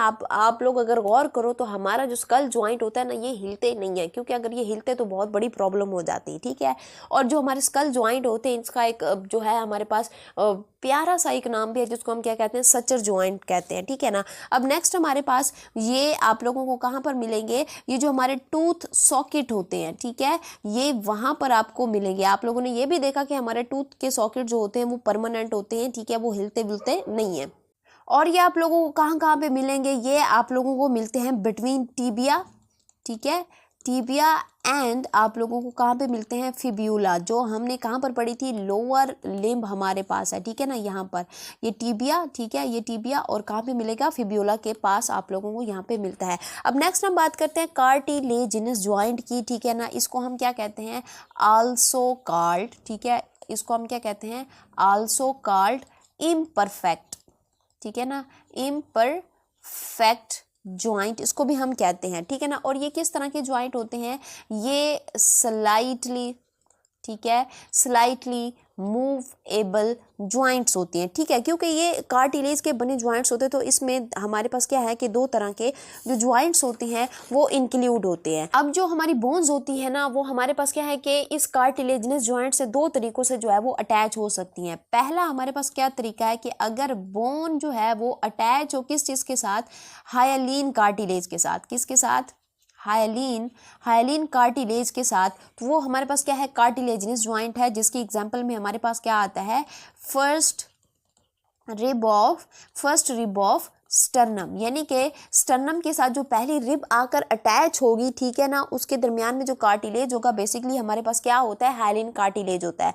और अगर हमारे पास जो बोन्स हैं वो अटैच हों कार्टिलेज के साथ, लेकिन वो जो कार्टिलेज है वो कौन सा कार्टिलेज हो, वो हमारे पास कौन सा हो, फिब्रो कार्टिलेज हो, ठीक है, तो वो हमारे पास क्या है कि कार्टिलेजिनस ज्वाइंट की ही एग्जाम्पल है, जिसमें हमारे पास जो एग्जाम्पल आती है वो कौन सी है, वो हमारे पास प्यूबिक सिम्फिसिस है, ठीक है। तो ये एग्जाम्पल आती है हमारे पास किस चीज़ की, हमारे पास कार्टिलेजिनस ज्वाइंट की। अब हम नेक्स्ट जो यहाँ पर डिस्कस करने लगे हैं that is our synovial joint. Synovial joint को अगर हम यहाँ पर देखें तो ये क्या है कि ये मोस्ट कॉमन ज्वाइंट होता है, ठीक है, ये मोस्ट कॉमन ज्वाइंट है, ठीक है। अब यहाँ पर देखिए कि ये अगर हम यहाँ पर देखें तो ये हमारे पास क्या होता है, फ्रीली मूवेबल ज्वाइंट है, ठीक है ना। ये क्या है जी, ये है जी फ्रीली मूवेबल ज्वाइंट है। और ये क्या करता है, ये मूवमेंट तो शो करता है, लेकिन ये किस तरह की मूवमेंट शो करता है, मोर देन, ठीक है, मोर देन वन मूवमेंट आप लोगों को यहाँ पर देखने को मिलेंगी इस साइनोवियल ज्वाइंट के अंदर। और इसका अगर हम यहाँ पर काम देखें तो इसका काम क्या होता है, ये प्रोवाइड करता है friction less surface for movement, ठीक है ना। क्या प्रोवाइड करता है, फ्रिक्शन लेस सरफेस, ठीक है, फ्रिक्शन लेस सरफेस फॉर किस चीज़ के लिए, फॉर मूवमेंट, ठीक है। तो ये मूवमेंट के लिए क्या प्रोवाइड करता है, फ्रिक्शन लेस सरफेस प्रोवाइड करता है। अब अगर यहाँ पर साइनोवियल ज्वाइंट्स को देखो तो साइनोवियल ज्वाइंट्स के अंदर यहाँ पर जो ये मैंने डायग्राम बनाई हुई है, ठीक है ना, इसके थ्रू जो है वो हम यहाँ पर समझने की कोशिश करते हैं, ठीक है। अब यहाँ पर देखो तो ये मेरे पास क्या है, ये एक बोन है, ठीक है, और ये मेरे पास क्या है, ये दूसरी बोन है। अब इन 2 बोन के एंड पर ये वाला जो पोर्शन जो मैंने थोड़ा सा वाइड करके जो है वो ड्रॉ किया है, इसको हम क्या कहते हैं, इसको हम कहते हैं आर्टिक्यूलेट, ठीक है। ये मेरे पास क्या है, आर्टिक्यूलेट कार्टिलेज, और यहाँ पर भी आपको क्या देखने को मिलता है, आर्टिक्यूलेट कार्टिलेज आप लोगों को देखने को मिलता है, ठीक है। अब यहाँ पर देखिए कि इन दो बोन्स के दरमियान में जो ज्वाइंट बनेगा, ठीक है ना, इसको हम क्या कहते हैं, इसको हम साइनोवियल ज्वाइंट्स कहते हैं, ठीक है ना। अब यहाँ पर देखो तो ये जो हमारा क्या होता है, साइनोवियल ज्वाइंट होता है। साइनोवियल ज्वाइंट को यहाँ पर एक कैप्सूल ने क्या किया होता है, प्रोटेक्ट किया होता है, लाइक दिस, ठीक है ना। ये क्या किया होता है, एक कैप्सूल ने यूं इस तरह से प्रोटेक्ट किया होता है, और उस कैप्सूल को हम क्या कहते हैं, उसको हम कहते हैं फाइब्रस कैप्सूल, ठीक है। वो क्या होता है, फाइब्रस कैप्सूल, ठीक है। तो ये मेरे पास क्या है, फाइब्रस कैप्सूल है। पर अगर आप लोग यहाँ देखें तो हमारे पास जो दो बोन्स हैं, यहाँ पर हमारे पास जहाँ पे ये दो मिल रही होती हैं, तो यहाँ पर इस एरिया को यहाँ पर सराउंड किया होता है एक मेम्ब्रेन ने, जिसको हम क्या कहते हैं, ये जो आप लोग किस कलर में देख रहे हो, ब्लू कलर में देख रहे हो, बेसिकली हमारे पास क्या है, साइनोवियल, ठीक है। ये मेरे पास क्या होती है, साइनोवियल मेम्ब्रेन है, ठीक है ना। अब अगर यहाँ पर देखो तो इस साइनोवियल मेम्ब्रेन के अंदर आप लोगों को क्या मिलता है, अंदर एक खाली स्पेस मिलती है। ये जो आप लोग क्या देख रहे हो, ये जो आप लोग स्पेस देख रहे हो, ठीक है ना, इसको हम क्या कहते हैं, साइनोवियल कैविटी कहते हैं। इसको क्या कहते हैं, साइनोवियल कैविटी कहते हैं, एस यानी कि साइनोवियल कैविटी है। अब इस साइनोवियल कैविटी में जो हमारे पास साइनोवियल मेम्ब्रेन है, ये क्या करती है, यहाँ पे जो है वो क्या जो है वो रिलीज करती है लिक्विड, जो है वो जेली लाइक सब्सटेंस जो है यहाँ पर रिलीज करती है, और इसको हम क्या कहते हैं, इसको हम कहते हैं साइनोवियल फ्लूइड, यहाँ पर इसको जो है वो हम बोलते हैं। अब यही वो फ्लूइड होता है जो इसको फ्रीली मूवेबल बनाता है, और ये फ्लूइड हमारे पास बेसिकली कौन सेक्रेट करता है, यहाँ पर साइनोवियल मेम्ब्रेन जो है वो इसको सेक्रेट करती है, और इसका काम क्या होता है कि ये रिड्यूस करता है friction by lubricating the joint, ठीक है। तो ये मेरे पास क्या है जी, साइनोवियल ज्वाइंट है। इसके अंदर हमने क्या पढ़ा कि जो हमारे पास क्या होती है, बोन्स के एंड के ऊपर आप लोगों को आर्टिकुलेट कार्टिलेज मिलता है, दरमियान में जहां पर बोन्स आप लोगों को देखने को मिलती है, एक ज्वाइंट बन रहा होता है, इसको हम साइनोवियल ज्वाइंट कहते हैं। यहाँ पर आप लोगों को क्या मिलती है, साइनोवियल मेम्ब्रेन मिलती है, उसके अंदर फ्लूइड होता है। बेसिकली यही जो है ये मेन काम कर रहा होता है, ये इसको मूवेबल बना रहा होता है और रिड्यूस कर रहा होता है किस चीज़ को, फ्रिक्शन को। अब ये जो हमारे पास साइनोवियल ज्वाइंट्स होते हैं ना, इनकी हमारे पास डिफरेंट टाइप्स होती हैं। जैसे कि यहाँ पर अगर हम बात करें किस चीज़ की, बॉल एंड सॉकेट ज्वाइंट, ठीक है। हमारे पास ये वाला जो ज्वाइंट आप लोग देख रहे हो, मैं कलर चेंज कर लेती हूँ, ये वाला जो आप लोग ज्वाइंट देख रहे हो, बेसिकली हमारे पास क्या है, ये बॉल एंड सॉकेट ज्वाइंट, ये वाला जो एरिया है आप लोग यहाँ पर देखो कि यहाँ पर हमारे पास जो क्या होता है, ये जो हमारे पास पेल्विक गिर्डल है, वहाँ पर एक कैविटी बन रही होती है, ठीक है ना, जिसको हम कहते हैं एसिटाबुलम। वहाँ पर हमारा जो ज्वाइंट बन रहा होता है किस चीज़ के साथ, हमारे फीमर के साथ, उसको हम क्या कहते हैं, बॉल एंड सॉकेट ज्वाइंट हम इसको कहते हैं। ये बेसिकली यूँ होता है, ठीक है ना, जैसे कि हमारे पास ये बॉल है और बॉल के अंदर हम यहाँ पर क्या फिट कर दें, एक सॉकेट फिट कर दें, तो ये इस तरह से जो है वो क्या कर रहा होता है, बॉल एंड सॉकेट ज्वाइंट बना रहा होता है। बेसिकली हमारे पास ये कौन सा ज्वाइंट है, ये साइनोवियल ज्वाइंट होता है, और ये जो ज्वाइंट होता है ना, ये तमाम डायरेक्शन के अंदर आप लोगों को मूवमेंट को अलाउ करता है, ठीक है ना। अब इसके अंदर हमारे पास जो एग्जाम्पल आते हैं, जैसे कि मैंने कहा कि ये जो एरिया आप लोग देख रहे हो, कौन सा एरिया है, ये हमारा हिप एरिया, ठीक है। ये कौन सा एरिया है, ये हिप बोन जो है, ये यहाँ पर जो आप लोग ज्वाइंट देखते हो बेसिकली साइनोवियल ज्वाइंट है, और ये किस तरह की मूवमेंट को शो करता है, ऑल डायरेक्शन के अंदर मूवमेंट को शो करता है। नेक्स्ट हमारे पास आते हैं हिंज ज्वाइंट। हिंज ज्वाइंट अगर आप लोग यहाँ पर देखो, ये जो हमारे कहाँ पर प्रेजेंट है, ये हमारे जो नी ज्वाइंट है, यहाँ पर जो आप लोगों को ये जो ज्वाइंट आप लोगों को देखने को मिलते हैं, इसको हम क्या कहते हैं, हिंज ज्वाइंट कहते हैं। सपोज कर लो कि अगर मैं आप लोगों को आउटवे के अंदर एग्जाम्पल दूं कि अगर हम अपने डोर्स को देखें तो उनके अंदर एक हिंज लगा होता है, ठीक है ना, जिससे डोर से दो डायरेक्शन के अंदर मूव करते हैं, पुल एंड पुश। सेम हमारी बॉडी में कुछ ज्वाइंट्स ऐसे होते हैं जो आगे और पीछे की तरफ क्या करते हैं, मूव करते हैं, इनको हम हिंज ज्वाइंट कहते हैं। और ये किस तरह की मूवमेंट को शो करते हैं, ये करते हैं allow movement in one plane, एक प्लेन में मूवमेंट को अलाउ करेंगे, और इसमें हम क्या करेंगे कि या तो अपनी टांग को आगे कर रहे होंगे या हम क्या कर रहे होंगे, बैकवर्ड कर रहे होंगे। तो ये दो तरह की जो है वो क्या करेगा, अब हमारी मूवमेंट को शो करेगा, प्लेन एक ही होगा, ठीक है ना। और इसके अंदर हमारे पास कौन कौन से ज्वाइंट आते हैं, जैसे कि हमारे पास नी ज्वाइंट आता है, इसी तरह से हमारी जो एल्बो होती है, इसी तरह से हमारा जो एंकल होता है, और हमारे पास क्या आती हैं जो हमारी फ्लेंजेस होती हैं, ठीक है, PHALENGES, ठीक है ना, फ्लेंजेस होती हैं, ये भी इसी के अंदर जो है वो इंक्लूड होती हैं कि जिसमें ये क्या करती हैं आगे या पीछे की तरफ अपनी मूवमेंट को शो करती हैं, ये हिंज ज्वाइंट होता है। नेक्स्ट हमारे पास जो ज्वाइंट आता है that is a pivot joint, ठीक है ना। पाइवट ज्वाइंट क्या करता है कि ये कौन सी मूवमेंट को शो करवाता है, ये रोटेशनल, ठीक है, ये क्या करवाता है, रोटेशनल मूवमेंट को जो है वो शो करवाता है। अब अगर यहाँ पर देखें कि ये जो हमारे पास पाइवट ज्वाइंट होता है ना, ये कहाँ पर प्रेजेंट होता है, ये जो हमारा सर्विकल रीजन है, ये वाला जो रीजन है, यानी कि जो हमारा नेक वाला पोर्शन है उसके अंदर जो है आप लोगों को ये पाइवट ज्वाइंट मिलता है। जब हम किसी भी चीज़ के एक्शन को बताने के लिए हाँ या ना में जब जवाब देती हैं, तो यहाँ पर ये जो हाँ और ना करवाने वाले जो ज्वाइंट्स होते हैं बेसिकली हमारे कौन से ज्वाइंट होते हैं, पाइवट ज्वाइंट होती हैं, ठीक है। और यहाँ पर जो हमारे पास ये वाले जो ज्वाइंट होते हैं पाइवट ज्वाइंट होते हैं, आप लोगों को एक और जगह पे भी मिलते हैं जिसको हम क्या कहते हैं, रेडियो अल्नर ज्वाइंट, ठीक है। अब ये जो रेडियो अल्नर ज्वाइंट होते हैं ना, ये जो थंब वाली साइड पर होती है वो कौन सी बोन होती है, हमारी रेडियस होती है, और फिंगर वाली साइड पर हमारे पास कौन सी होती है, अल्ना होती है, ठीक है ना। अब इन दोनों के दरमियान में जो ज्वाइंट प्रेजेंट होता है उसको हम क्या कहते हैं, रेडियो अल्ना ज्वाइंट। और बेसिकली ये भी हमारे पास किस तरह का ज्वाइंट होता है, एक तरह से पाइवट ज्वाइंट ही होता है। नेक्स्ट हमारे पास आते हैं एलिप्सॉइडल ज्वाइंट, ये जो आप लोग देख रहे हो ये वाले ज्वाइंट, ठीक है, इसको हम क्या कहते हैं, एलिप्सॉइडल ज्वाइंट कहते हैं। अब इसमें आप लोगों को क्या दिखता है, इसमें आप लोगों को दो तरह का जो है वो बोन दिखने को मिलता है। एक आप लोग यहाँ पर इस तरह से देखोगे, ठीक है, एक में क्या होता है, डिप्रेशन होता है, यानी कि वहाँ पर हल्का सा गड्ढा देखने को मिलता है, और जो दूसरी बोन उसके ऊपर फिट होगी उसमें आप लोगों को यहाँ पर प्रोजेक्शन देखने को मिलता है, ठीक है। तो इसको हम क्या कहते हैं, एलिप्सॉइडल ज्वाइंट कहते हैं। और ये जो ज्वाइंट होते हैं आप लोगों को कहाँ पे मिलते हैं, ये आप लोगों को मिलते हैं, ये देखो ये वाला जो एरिया आप लोग यहाँ पर देख रहे हो कि ये कहाँ पर मिलते हैं, ये हमारी कलाई के अंदर आप लोगों को मिलते हैं और रेडियस के साथ आप लोगों को मिलते हैं। तो इसलिए हम इसको क्या कहते हैं, रेडियो कार्पल ज्वाइंट भी हम इसको क्या कहते हैं, नाम देते हैं। समझ आ कि ये कहाँ पर प्रेजेंट होते हैं। नेक्स्ट हमारे पास होता है जी सैडल ज्वाइंट। सैडल ज्वाइंट किसको बोलते हैं, आप लोगों ने अक्सर हॉर्स राइडिंग देखी होगी या करी भी होगी, ठीक है। तो उसमें क्या होते हैं कि इनको हम सैडल ज्वाइंट कहते हैं कि उसमें जो हॉर्स के ऊपर जो सीटिंग एरिया होता है जहाँ पर बैठा जाता है, ठीक है ना, उस पर आप लोगों को इस तरह की जो है वो सीटिंग पोजीशन दिखाई देती है, ठीक है ना। अब उस पोजीशन के ऊपर जब क्या करती है, इस तरह की पोजीशन हमारे बॉडीज के अंदर जो हमारे ज्वाइंट्स होते हैं वहाँ पे भी होता है। और इसके अंदर अगर आप लोग यहाँ पर देखो तो हमारे पास जो बोन आकर इस तरह से फिट होगी वो हमारे पास क्या होगी, एक ज्वाइंट बना रही होगी जिसको हम क्या कहेंगे, सैडल ज्वाइंट कहेंगे। और ये जो सैडल ज्वाइंट होता है आप लोगों को कहाँ पर मिलता है, कार्पो मेटाकार्पल ज्वाइंट्स के अंदर। ये देखो ये यहाँ पर इस एरिया के ऊपर आप लोगों को जो ज्वाइंट्स मिल रहा है बेसिकली ये हमारे पास क्या है, कार्पो मेटाकार्पल ज्वाइंट्स है। या फिर हम इसको क्या, एक और नाम भी हमारे पास है कि जो हमारे पास थंब ज्वाइंट होता है उसको भी हम क्या कहते हैं, सैडल ज्वाइंट कहते हैं।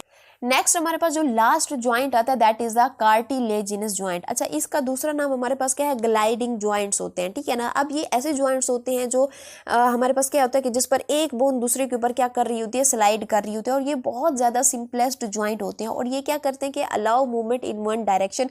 जैसे कि अगर हम बात करते हैं अपनी किस चीज़ की, वर्टिब्रल ज्वाइंट की बात करते हैं, ठीक है ना। जो हमारी रीढ़ की हड्डी के अंदर जो ज्वाइंट्स होते हैं बेसिकली कौन से होते हैं, कार्टिलेजिनस ज्वाइंट होते हैं, या फिर उसको हम ग्लाइडिंग ज्वाइंट्स भी कहते हैं। इसी तरह से हमारी जो रिस्ट होती है उसको भी हम क्या कहते हैं, उसको उसके अंदर भी आप लोगों को कार्टिलेजिनस ज्वाइंट मिलते हैं। और इस तरह से एंकल ज्वाइंट के अंदर भी आप लोगों को कार्टिलेजिनस ज्वाइंट देखने को मिलते हैं, ठीक है। और हमारे पास किस तरह के ज्वाइंट्स होते हैं, फाइब्रस ज्वाइंट होते हैं जो हमारे कहाँ पे प्रेजेंट होते हैं, हमारे स्कल के अंदर प्रेजेंट होते हैं। ये फिक्स्ड होते हैं, ये क्या कर देते हैं, जैसे कि अगर हम किसी चीज़ को एल्फी लगा दें और वो फिक्स हो जाती है तो हमारे पास ये फाइब्रस ज्वाइंट भी ऐसे ही होते हैं कि हमारे ब्रेन के अंदर जो ज्वाइंट प्रेजेंट होते हैं उसको हम क्या कहते हैं, फाइब्रस ज्वाइंट कहते हैं। अब हम यहाँ पर नेक्स्ट डिस्कस करते हैं disorder of the skeletal system. यानी कि अगर हम अपनी बॉडीज को देखें तो बॉडी के अंदर आप कोई भी सिस्टम पढ़ें तो उस सिस्टम की यहाँ पर आप लोगों को क्या देखने को मिलती हैं, स्पेसिफिक डिसऑर्डर भी देखने को मिलती हैं, ठीक है। अब यहाँ पर हम देखते हैं कि हमारे पास पहली जो डिजीज है that is the disc slip. Disc slip क्या क्या होती है, ये जो डिजीज होती है ये रिलेट करती है हमारे किस चीज से, हमारी वर्टिब्रल कॉलम से। कैसे कि सपोज करो मेरे पास ये क्या है, ये एक वर्टिब्रल कॉलम है, मैं अभी इसको सिंपल टू सिंपल जो है वो आप लोगों को समझाने की ट्राई करती हूँ, ठीक है। और ये मेरे पास क्या है, ये दूसरा वर्टिब्रल कॉलम है। अब इन दो वर्टिब्रल कॉलम के दरमियान में नॉर्मली क्या होता है, यहाँ पर आप लोगों को क्या मिलती है, एक आप लोगों को सॉफ्ट क्वेश्चन लाइक जो है वो क्या मिलता है, स्ट्रक्चर मिलता है लाइक दिस, ठीक है। जैसे आप लोग अपने सर के नीचे तकिया रखते हो, तो सेम इसी तरह से दो वर्टिब्रे के दरमियान में क्या प्रेजेंट होता है, एक क्वेश्चन लाइक यहाँ पर आप लोगों को क्या मिलता है, एक स्ट्रक्चर मिलता है। हमारे पास स्ट्रक्चर है, इसको हम क्या कहते हैं, इंटर वर्टिब्रल डिस्क, IVD लिख रही हूँ, इसका मतलब क्या है, इंटरवर्टिब्रल डिस्क है। अब इस इंटरवर्टिब्रल डिस्क के अंदर आप लोगों को क्या मिलता है, एक फ्लूइड मिलता है। उस फ्लूइड को हम क्या कहते हैं, उसको हम कहते हैं पल्पोसस, ठीक है ना, उसको हम क्या कहते हैं, पल्पोसस, उसको जो है वो हम नाम देते हैं। अब ये जो है जेली लाइक सब्सटेंस, इसका काम क्या होता है कि जब हम चल रहे होते हैं, जंपिंग कर रहे होते हैं, भाग रहे होते हैं, तो हमारे जो वर्टिब्रल कॉलम के ऊपर क्या पड़ रहा होता है, प्रेशर पड़ रहा होता है। तो ये जो फ्लूइड है उस प्रेशर को क्या कर लेता है, एब्जॉर्ब कर लेता है। तो ये जो है नॉर्मली हमारे पास ये होता है। लेकिन हमारे पास क्या होता है कि जब डिस्क स्लिप होती है, तो डिस्क स्लिप में क्या होता है कि ये जो जेली लाइक सब्सटेंस है, जिसको हम क्या कह रहे हैं, जिसको हम पल्पोसस कह रहे हैं, ये जो पल्पोसस होता है ये क्या होता है कि प्रेशर ज़्यादा पड़ने की वजह से ये जो जेली लाइक सब्सटेंस होता है ना, ये क्या हो जाता है, ये बाहर को निकल आता है, ठीक है ना, बाहर को निकल आता है। और इससे फिर क्या होता है कि जो वर्टिब्रल कॉलम में हमारे पास जो नर्व्स आई होती हैं, ठीक है ना, यहाँ पर दरमियान में क्या आई होती है, नर्व्स आई होती हैं, ठीक है। तो उस नर्व्स को क्या करता है, ये प्रेस कर देता है, जिससे नियर बाई एरिया के ऊपर जो है वो पेन स्टार्ट हो जाता है। अब सवाल यहाँ पर ये है कि जो हमारे पास जो जेली लाइक फ्लूइड था, जिसको हम क्या कह रहे हैं, पल्पोसस कह रहे हैं, ये बाहर क्यों निकला, क्योंकि सम टाइम ऐसा होता है कि ये बहुत ज़्यादा वीक हो जाता है, या फिर हम कहें कि विद ग्रोइंग एज, तो ये हमारे पास क्या है कि इसको ये प्रेशर बर्दाश्त नहीं कर सकते, और यहाँ पर क्या होता है कि जेली लाइक फ्लूइड बाहर आ जाता है। तो अब हम यहाँ पर इसकी जो है वो काजेज यहाँ पर डिस्कस कर लेते हैं कि ये बेसिकली क्यों जो है वो बाहर निकलता है हमारे पास जो जेली लाइक फ्लूइड होता है। उसमें हमारे पास मेन काज है हमारे पास एजिंग, ठीक है। अब दूसरा हमारे पास क्या होता है, इम्प्रॉपर लिफ्टिंग। अगर आप लोग वेट लिफ्टिंग करते हो और आप लोगों का पोस्चर, बॉडी पोस्चर जो है वो ठीक तरह से नहीं है, उठाते वक्त आप अपने आप को सही से एंगल नहीं कर पाते, तो भी हमारे पास क्या होता है कि जो फ्लूइड है ये बाहर निकल सकता है। नेक्स्ट हमारे पास क्या है कि अगर एक्सीडेंट हो जाए, सडन इंजरी हो जाए, ओबेसिटी, ये आप लोगों का मेन काज बन सकता है। क्योंकि अगर आप लोग जो ओबीस पर्सन होते हैं उनको देखो तो उनका वेट बहुत ज़्यादा होता है, जिससे हमारा वर्टिब्रल कॉलम जो है उस वेट को जो है वो बर्दाश्त नहीं कर पाता, और जो हमारा फ्लूइड होता है, ठीक है, वो बाहर निकल आता है। या फिर lack of exercise and the poor posture भी यहाँ पर हम कह सकते हैं, ठीक है। सिम्टम्स की बात करें कि हमें किस तरह से पता चलेगा कि जो है वो डिस्क स्लिप हो चुकी है, तो इससे क्या होता है कि सीवियर पेन होता है कहाँ पर, हमारे नेक में, ठीक है ना, और कहाँ पर, हमारे बैक एरिया के अंदर।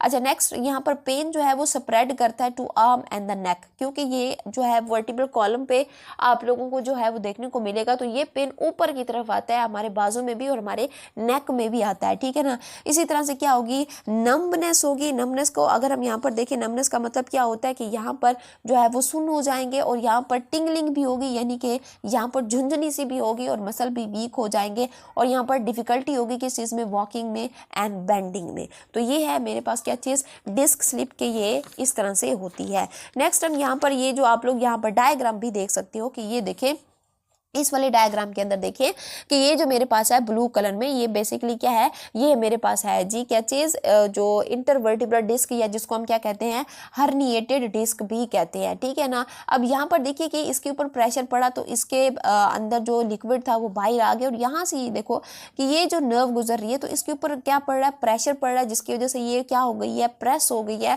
और यहाँ पर आप रेडेड एरिया जो देख रहे हो कि यहाँ पर क्या हो रहा है, फिर पेन स्टार्ट जो है ये हो जाता है। नेक्स्ट हमारे पास जो डिजीज आती है that is the spondylosis. Spondylosis basically क्या होती है कि ये हमारे पास degenerative disease of the spine in which the bone, disc and the ligament of the vertebral column start wearing down due to the ageing और कॉन्टिन्यूस स्ट्रेस। यानी कि ऐसी डिजीज है जिसमें जो हमारे वर्टिब्रल कॉलम के जो ज्वाइंट्स होते हैं, या डिस्क होती है, या फिर जो लिगामेंट्स होते हैं ना, ये वक्त के साथ साथ घिसने लग जाते हैं, ठीक है ना। अब इसकी काज क्या होती है, हमारे पास यहाँ पर एजिंग जो है वो सबसे बड़ा मसला होता है, ठीक है ना, पुअर पोस्चर है, आप लोग घंटों जो है वो एक ही पोस्चर लेकर बैठो, एक ही जगह पर जो है वो स्टक होकर बैठ जाएं, हिले ना, या आपका जो वर्क है इस तरह का है कि आप लोगों को घंटों वहां पर बैठना पड़ता है और आप लोगों की मूवमेंट जो होती है वो ना होने के बराबर है। तो इससे भी क्या होता है, स्पॉन्डिलोसिस हो सकता है कि हमारे जो क्या होते हैं, हमारी जो बोन्स होती हैं, डिस्क होती है, लिगामेंट होते हैं, ये वक्त के साथ साथ घिसने लग जाते हैं। या फिर आप लोग हैवी वेट लिफ्टिंग करते हो या repeated neck and back strain, ठीक है ना, ये भी हो सकता है। या फिर इंजरी टू स्पाइन, बार बार अगर आप लोगों को स्पाइन में इंजरी हो रही है, कोई चोट लगी, एक्सीडेंट हुआ, गिर गया आप, तो भी इससे क्या है, स्पॉन्डिलोसिस हो सकता है। अगर यहाँ पर सिम्टम्स को देखें तो हमारे पास जो सिम्टम्स हैं, यानी कि किस तरह से पता चलता है कि ये जो हमारे पास स्पॉन्डिलोसिस है वो हो चुकी है। अगर आप लोग यहाँ पर देखो, ये वाली जो डायग्राम, इसको देखो, ये हमारे पास क्या है, नॉर्मल वर्टिब्रल कॉलम है। लेकिन अगर आप लोग यहाँ पर स्पॉन्डिलोसिस के अंदर देखो तो ये देखें, ये वाला जो एरिया है आप लोग इसके अंदर जो वर्टिब्रल डिस्क देख रहे हो, ठीक है ना, ये क्या हो रही है, डीजनरेट हो रही है, ये प्रॉपरली यहाँ पर अरेंज नहीं है। सिम्टम्स की बात करें तो यहाँ पर क्या होगा, नेक और लोअर बैक पेन होता है। इसी तरह से स्टिफनेस होती है किस चीज़ में, स्पाइन के अंदर, या वीकनेस इन मसल होती है, या फिर हमारे पास difficulty in movement and bending. अगर यहाँ पर हम ट्रीटमेंट की बात करें तो ट्रीटमेंट में हम यहाँ पर इनको पेन किलर्स देते हैं, या फिर जैसे कि हमारे पास आता है NSAID आता है, इसी तरह से फिजियोथेरेपी करके भी हम क्या प्रोवाइड कर देते हैं, स्ट्रेंथ प्रोवाइड कर देते हैं हमारे बैक मसल को, जिससे ये जो हमारे पास स्पॉन्डिलोसिस है ये धीरे धीरे ठीक होना स्टार्ट हो जाती है। नेक्स्ट हमारे पास आता है शार्टिका। अब ये हमारे पास कैसी डिजीज़ है, इसका मतलब क्या होता है कि compression and the irritation of the sciatic nerve, यानी कि हमारे पास शार्टिक नर्व की बात हो रही है। तो सबसे पहले बात करते हैं कि शार्टिक नर्व क्या होती है। ये हमारे पास हमारी बॉडी की सबसे लार्जेस्ट नर्व होती है, जो लोअर बैक से नीचे लेग तक आती है। आप लोग इस डायग्राम के अंदर देख रहे हो कि ये वर्टिब्रल कॉलम से स्टार्ट करके कहाँ तक आई हुई है, ये हमारे जो है वो पाँव तक गई हुई है, ठीक है ना। अब इसका काम क्या होता है कि जो हमारा लोअर बॉडी होता है ना, उसकी जो मूवमेंट होती है उसको ये कराती है, और इसके अलावा ये क्या कराती है, सेंसेशन भी फील कराती है, ठीक है। अब हमारे पास क्या होता है कि जब ये डैमेज हो जाती है, जब ये शार्टिक नर्व डैमेज हो जाती है, तो इससे क्या होता है, कमर से टांग तक जो है वो पेन स्टार्ट हो जाता है, ठीक है ना। और इसके डैमेज होने की यहाँ पर रीजंस क्या क्या हो सकती हैं, जैसे कि हमारे पास स्लिप डिस्क हो गई, ठीक है ना, या हर्निएटेड डिस्क, यानी कि जो डिस्क है वर्टिब्रल कॉलम के दरमियान में जो डिस्क होती है उसमें कोई डैमेज आ चुका है। ये देखिए आप हर्निएटेड डिस्क यहाँ पर देख भी रहे हो कि यहाँ पर क्या है कि फ्लूइड के बाहर आने से जो नर्व है वो दब गई है, जिससे क्या होता है कि पेन स्टार्ट हो जाता है। ट्रॉमा, या फिर हमारे पास इन्फेक्शन है, स्पाइनल इंजरी है, या फिर हमारे पास क्या है, प्रोलॉन्ग सिटिंग, जो आप लोग एक ही जगह पर स्टक होके बैठ जाते हो। अब कैसे पता चलेगा कि हमें जो है वो शार्टिका हुआ है, कि इससे क्या होता है कि आप लोगों को आपका जो लोअर बॉडी है ना वहां से पेन स्टार्ट करेगा, और पेन आप लोगों के नीचे, ठीक है ना, कमर से स्टार्ट करके नीचे टांगों में जाएगा, और ये बहुत ही सीवियर किस्म का पेन होता है। इससे भी क्या होती है, नमनेस होती है, टिंगलिंग होती है, और डिफिकल्टी होती है फिर आप लोगों को मूवमेंट के अंदर। अगर हम यहाँ पर ट्रीटमेंट की बात करें तो भी हम यहाँ पर NSAID देते हैं, पेन किलर्स देते हैं, ठीक है ना, मसल रिलैक्सेंट यहाँ पर जो है वो थेरेपी प्रोवाइड की जाती है। इसी तरह से अगर ये सीवियर हो तो हम क्या करते हैं, सर्जरी भी यहाँ पर करनी पड़ती है, जिससे जो शार्टिक नर्व है उससे हम उसको क्या करवाते हैं, ठीक करवा सकते हैं। नेक्स्ट हम यहाँ पर बात करते हैं आर्थराइटिस। आर्थराइटिस का वर्ड अगर हम यहाँ पर देखें तो दो वर्ड का कॉम्बिनेशन है, आर्थराइटिस। ये वर्ड निकला किस चीज़ से निकला है, ये आर्थ्रो से निकला है। आर्थ्रो का मतलब क्या होता है, ज्वाइंट होता है, और जहाँ पर ITIS आ जाए इसका मतलब क्या होता है, इन्फ्लामेशन। तो हमारे पास ये ऐसी डिजीज़ है ज्वाइंट के जिसमें क्या होता है कि disease of joint in which one और मोर ज्वाइंट बिकम इन्फ्लेम्ड, यानी कि जिसमें हमारे पास एक या एक से ज़्यादा जो ज्वाइंट्स होते हैं वो क्या हो जाते हैं, वो सूज जाते हैं, उनमें स्वेलिंग हो जाती है। और इसके अंदर अगर हम आर्थराइटिस की बात करें तो इसमें हमारे पास मेजरली 3 तरह की आर्थराइटिस होती हैं। एक है हमारे पास ओस्टियो आर्थराइटिस, रोमेटाइड आर्थराइटिस और गॉर्टी आर्थराइटिस। ये 3 तरह की हमारे पास क्या होती हैं, आर्थराइटिस होती हैं। अब यहाँ पर हम जो है वो डिस्कस करते हैं कि जो हमारे पास आर्थराइटिस है वो होती क्यों है, ठीक है ना। अब जैसे कि हमारे पास सबसे बड़ा मसला ही किस चीज़ का है, एजिंग का है। फिर हमारे पास क्या होता है, auto immune disease. Auto immune disease क्या होती है कि जिसमें बॉडी के अपने ही इम्यून सेल जो हैं वो ज्वाइंट पर अटैक कर देती हैं, ठीक है। फिर हमारे पास क्या होता है कि अगर इन्फेक्शन हो जाता है ज्वाइंट्स के ऊपर, आप गिर गए, चोट लग गई, कुछ भी हुआ, इन्फेक्शन हो गया, ओबेसिटी, इंजरी, या फिर हमारे पास फैमिली हिस्ट्री भी कह सकते हैं, यानी कि ये एक जेनेटिक डिजीज़ है कि एक से दूसरी जो है वो जनरेशन के अंदर भी जाएगी, तो यूं भी इस तरह से भी जो आर्थराइटिस है वो हो सकती है। अब जो आर्थराइटिस के हमारे पास क्या होती है, सिम्टम्स होती है। अगर हम यहाँ पर देखें तो आर्थराइटिस की जो सिम्टम्स हैं उसकी तीनों टाइप के अंदर यहाँ पर जो है वो हमें क्या मिलेंगी, सेम मिलेगी। अब जो मैं आप लोगों को सिम्टम्स ये वाली बताऊंगी, इन तीनों टाइप्स के अंदर आप लोगों को बेसिकली सेम मिलती है। जैसे कि ज्वाइंट पेन होगा और स्टिफनेस होगी ज्वाइंट के अंदर, आप लोगों को एक अकड़ाव जो है वो दिखेगा, ठीक है ना, ज्वाइंट जो है वो इजीली मूव नहीं कर पाएंगे। स्वेलिंग होगी उस पोर्शन के ऊपर, उस ज्वाइंट के ऊपर, रेडनेस भी होगी, ठीक है। इसी तरह से आप लोगों को क्या फील होगा, वीकनेस फील होगी हर वक्त और आप लोग थके थके से रहोगे। इसी तरह से अगर ये सीवियर केस हो जाए तो यहाँ पर ज्वाइंट डिफॉर्मिटी भी हो जाती है, यानी कि ज्वाइंट जो है आप लोगों को अगर आप लोग देखो तो उससे वाजे हमें पता चलता है कि ज्वाइंट की पहले जगह क्या थी और बाद में क्या हो गई है, यानी कि ज्वाइंट अपनी जगह से जो है वो डी शेप हो जाते हैं, ठीक है। अब यहाँ पर हम डिस्कस कर लेते हैं वन बाय वन करके इसकी टाइप्स को। सबसे पहले हमारे पास क्या आता है, सबसे पहले आता है हमारे पास ओस्टियोआर्थराइटिस। अब अगर हम यहाँ पर ओस्टियोआर्थराइटिस को देखें तो ये भी हमारे पास, ये तीनों हमारे पास ओस्टियोआर्थराइटिस हो, रिमेटॉइड आर्थराइटिस हो या गाउटी आर्थराइटिस हो, ये तीनों ज्वाइंट की ही बीमारियाँ हैं। अब ओस्टियोआर्थराइटिस ये वाला जो है आप लोग अगर यहाँ पर देखो तो इसमें क्या होता है कि इसमें जो बोन के लास्ट पर जो आप लोग आर्टिकुलेट कार्टिलेज देख रहे हो, मैं कलर चेंज कर लेती हूँ, ठीक है। ये जो आप लोग क्या देख रहे हो ये ब्लैक कलर में इन्होंने बनाया हुआ है, ठीक है। ये क्या है, ये है जी आर्टिकुलेट कार्टिलेज। ये आर्टिकुलेट कार्टिलेज क्या होना स्टार्ट कर देता है, ये डिजनरेट होना स्टार्ट हो जाता है, ठीक है, जिससे क्या होती है कि दो बोन आपस में जो है वो टच होना स्टार्ट कर जाती हैं और जिससे क्या होता है बहुत ज़्यादा पेन होता है। अब यहाँ पर सवाल ये है कि हमारे पास ये जो आर्टिकुलेट कार्टिलेज होता है दो बोन्स के एंड के ऊपर, ये क्यों ख़त्म होना स्टार्ट कर देता है। अभी हमने पीछे रीजन पढ़ी, विद देयर ग्रोइंग एज, ठीक है ना। हमारे कार्टिलेज बनाने वाले सेल्स जिसको हम क्या कहते हैं, जिसको हम कहते हैं कॉन्ड्रो, ठीक है, कॉन्ड्रोसाइट्स, ये क्या होती है कि ये विद ग्रोइंग एज ये वीक हो जाते हैं और लेस एक्टिव हो जाते हैं, जिससे रिपेयर का प्रोसेस जो है वो स्लो हो जाता है। इसलिए बोन्स के एंड पर ये जो कार्टिलेज जो है वो ख़त्म होना स्टार्ट कर जाता है और यहाँ पर फिर हमें बीमारी हो जाती है जिसको हम क्या कहते हैं, ओस्टियोआर्थराइटिस कहते हैं। और ये हमारे पास जिन ज्वाइंट्स को मेनली इफेक्ट करता है उसमें हमारे पास कौन से ज्वाइंट आते हैं, नी ज्वाइंट आते हैं, ठीक है, और हमारे पास कौन से ज्वाइंट आते हैं, हिप ज्वाइंट आते हैं, और हमारे पास वर्टिब्रल कॉलम के ज्वाइंट्स आप लोगों को यहाँ पर देखने को मिलते हैं। अब नेक्स्ट हम बात करते हैं रिमेटॉइड आर्थराइटिस की। रिमेटॉइड आर्थराइटिस एक कैसी डिजीज़ है, एक हमारे पास ऑटो इम्यून डिजीज़ है, ठीक है। ऑटो इम्यून डिजीज़ का मतलब क्या हुआ है कि इसमें क्या होता है कि जो हमारे ज्वाइंट्स की साइनोवियल मेम्ब्रेन होती है ना, ठीक है ना, ये क्या होती है, ये इन्फ्लेम्ड हो जाती है। आप लोग ये जो रेडेड पोर्शन देख रहे हो, ठीक है ना, इसमें ये शो कर रहे हैं कि जो हमारी क्या है साइनोवियल मेम्ब्रेन है ना, ये क्या हो रही है, इन्फ्लेम्ड हो रही है। और इसमें होता यह है कि हमारी बॉडी के जो इम्यून सेल्स होते हैं जिसको हम क्या कहते हैं, इम्यूनोग्लोबुल्स, ठीक है ना, इसको हम क्या कहते हैं, इम्यूनोग्लोबिन्स कहते हैं, ठीक है। अब ये जो इम्यूनोग्लोबिन्स होते हैं ना, ये क्या करना स्टार्ट कर देते हैं, ये हार्म करना स्टार्ट कर देते हैं किस चीज़ को, साइनोवियल मेम्ब्रेन को, जिससे साइनोवियल मेम्ब्रेन क्या है, थिक हो जाती है और जो फ्लूइड होता है वो बाहर निकालती है, जिससे प्रेशर पड़ता है किस चीज़ के ऊपर, आर्टिकुलेट कार्टिलेज के ऊपर, आप लोग देख रहे हो,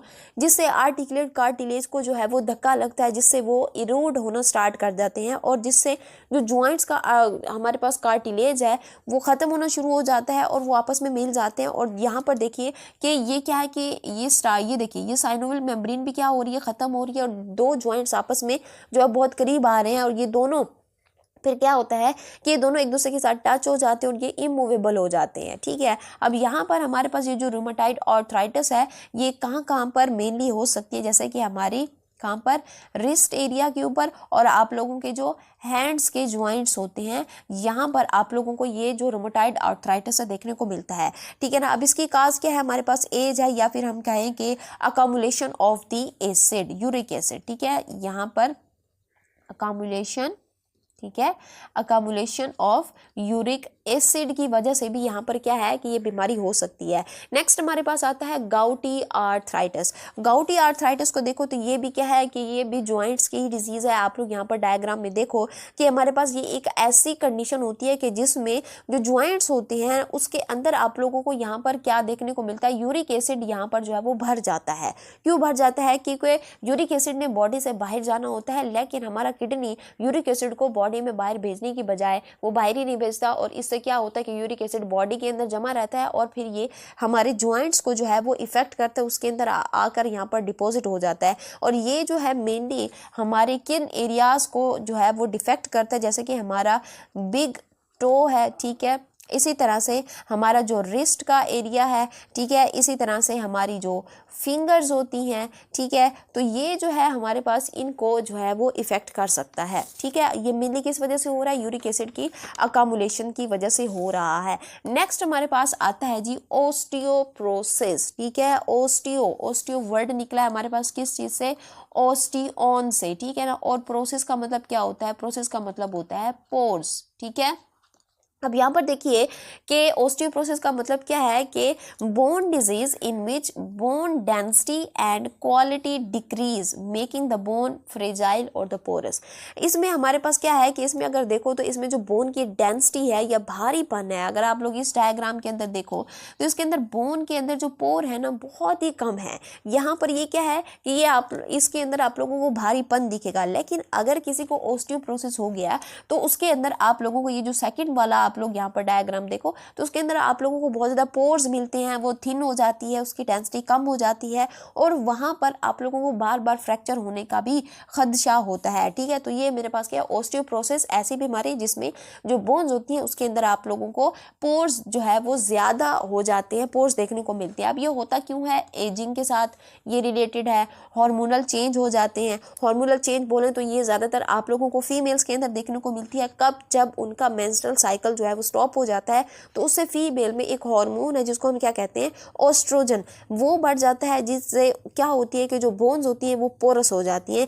या फिर हम कहें कि लैक ऑफ फिजिकल एक्टिविटी, या फिर हम कह सकते हैं कि जो लोग स्मोकिंग करते हैं या अल्कोहल यूज़ करते हैं उससे भी होता है। या फिर हमारे पास जेनेटिक फैक्टर भी है, यानी कि ये जो हमारे पास क्या है कि एक जनरेशन टू नेक्स्ट जनरेशन जो है ये ट्रांसफ़र होती है। और इसका एक और मेन काज भी हो सकता है, जैसे कि हमारे पास lack of calcium and lack of vitamin D.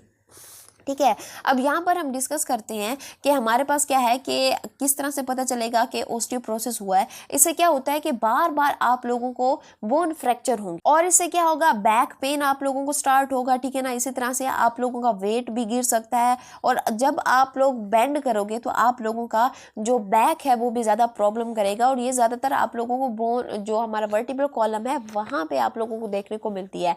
Treatment की बात करें तो जैसे कि मैंने कहा कि ये किस वजह से हो सकती है? कैल्शियम और विटामिन डी की कमी की वजह से हो सकती है। तो यहाँ पर सप्लीमेंट दिए जाते हैं कैल्शियम के और विटामिन डी के। इसी तरह से हार्मोनल थेरेपी, अगर जो मेंस्ट्रुअल साइकिल है स्टॉप हो चुका है और आप लोगों का जो हार्मोनल लेवल है वो डिस्टर्ब हो रहा है तो हार्मोनल थेरेपी भी दी जाती है, रेगुलर एक्सरसाइज भी करवाई जाती है। इसी तरह से हम स्मोकिंग और अल्कोहल को भी अवॉइड करके जो ओस्टियोप्रोसिस है इससे हम जो है वो बच सकते हैं। तो ये था आज का हमारा पार्ट फर्स्ट, राइट। और इसके अंदर मैंने आप लोगों को यहाँ पर बहुत सारे टॉपिक्स पढ़ा दिए हैं। होप कि ये सारा कुछ आप लोगों ने क्लियरली समझ लिया होगा। अगर आप लोगों का कोई भी क्वेश्चन हो तो आप लोग मुझसे इजीली कमेंट बॉक्स में पूछ सकते हैं।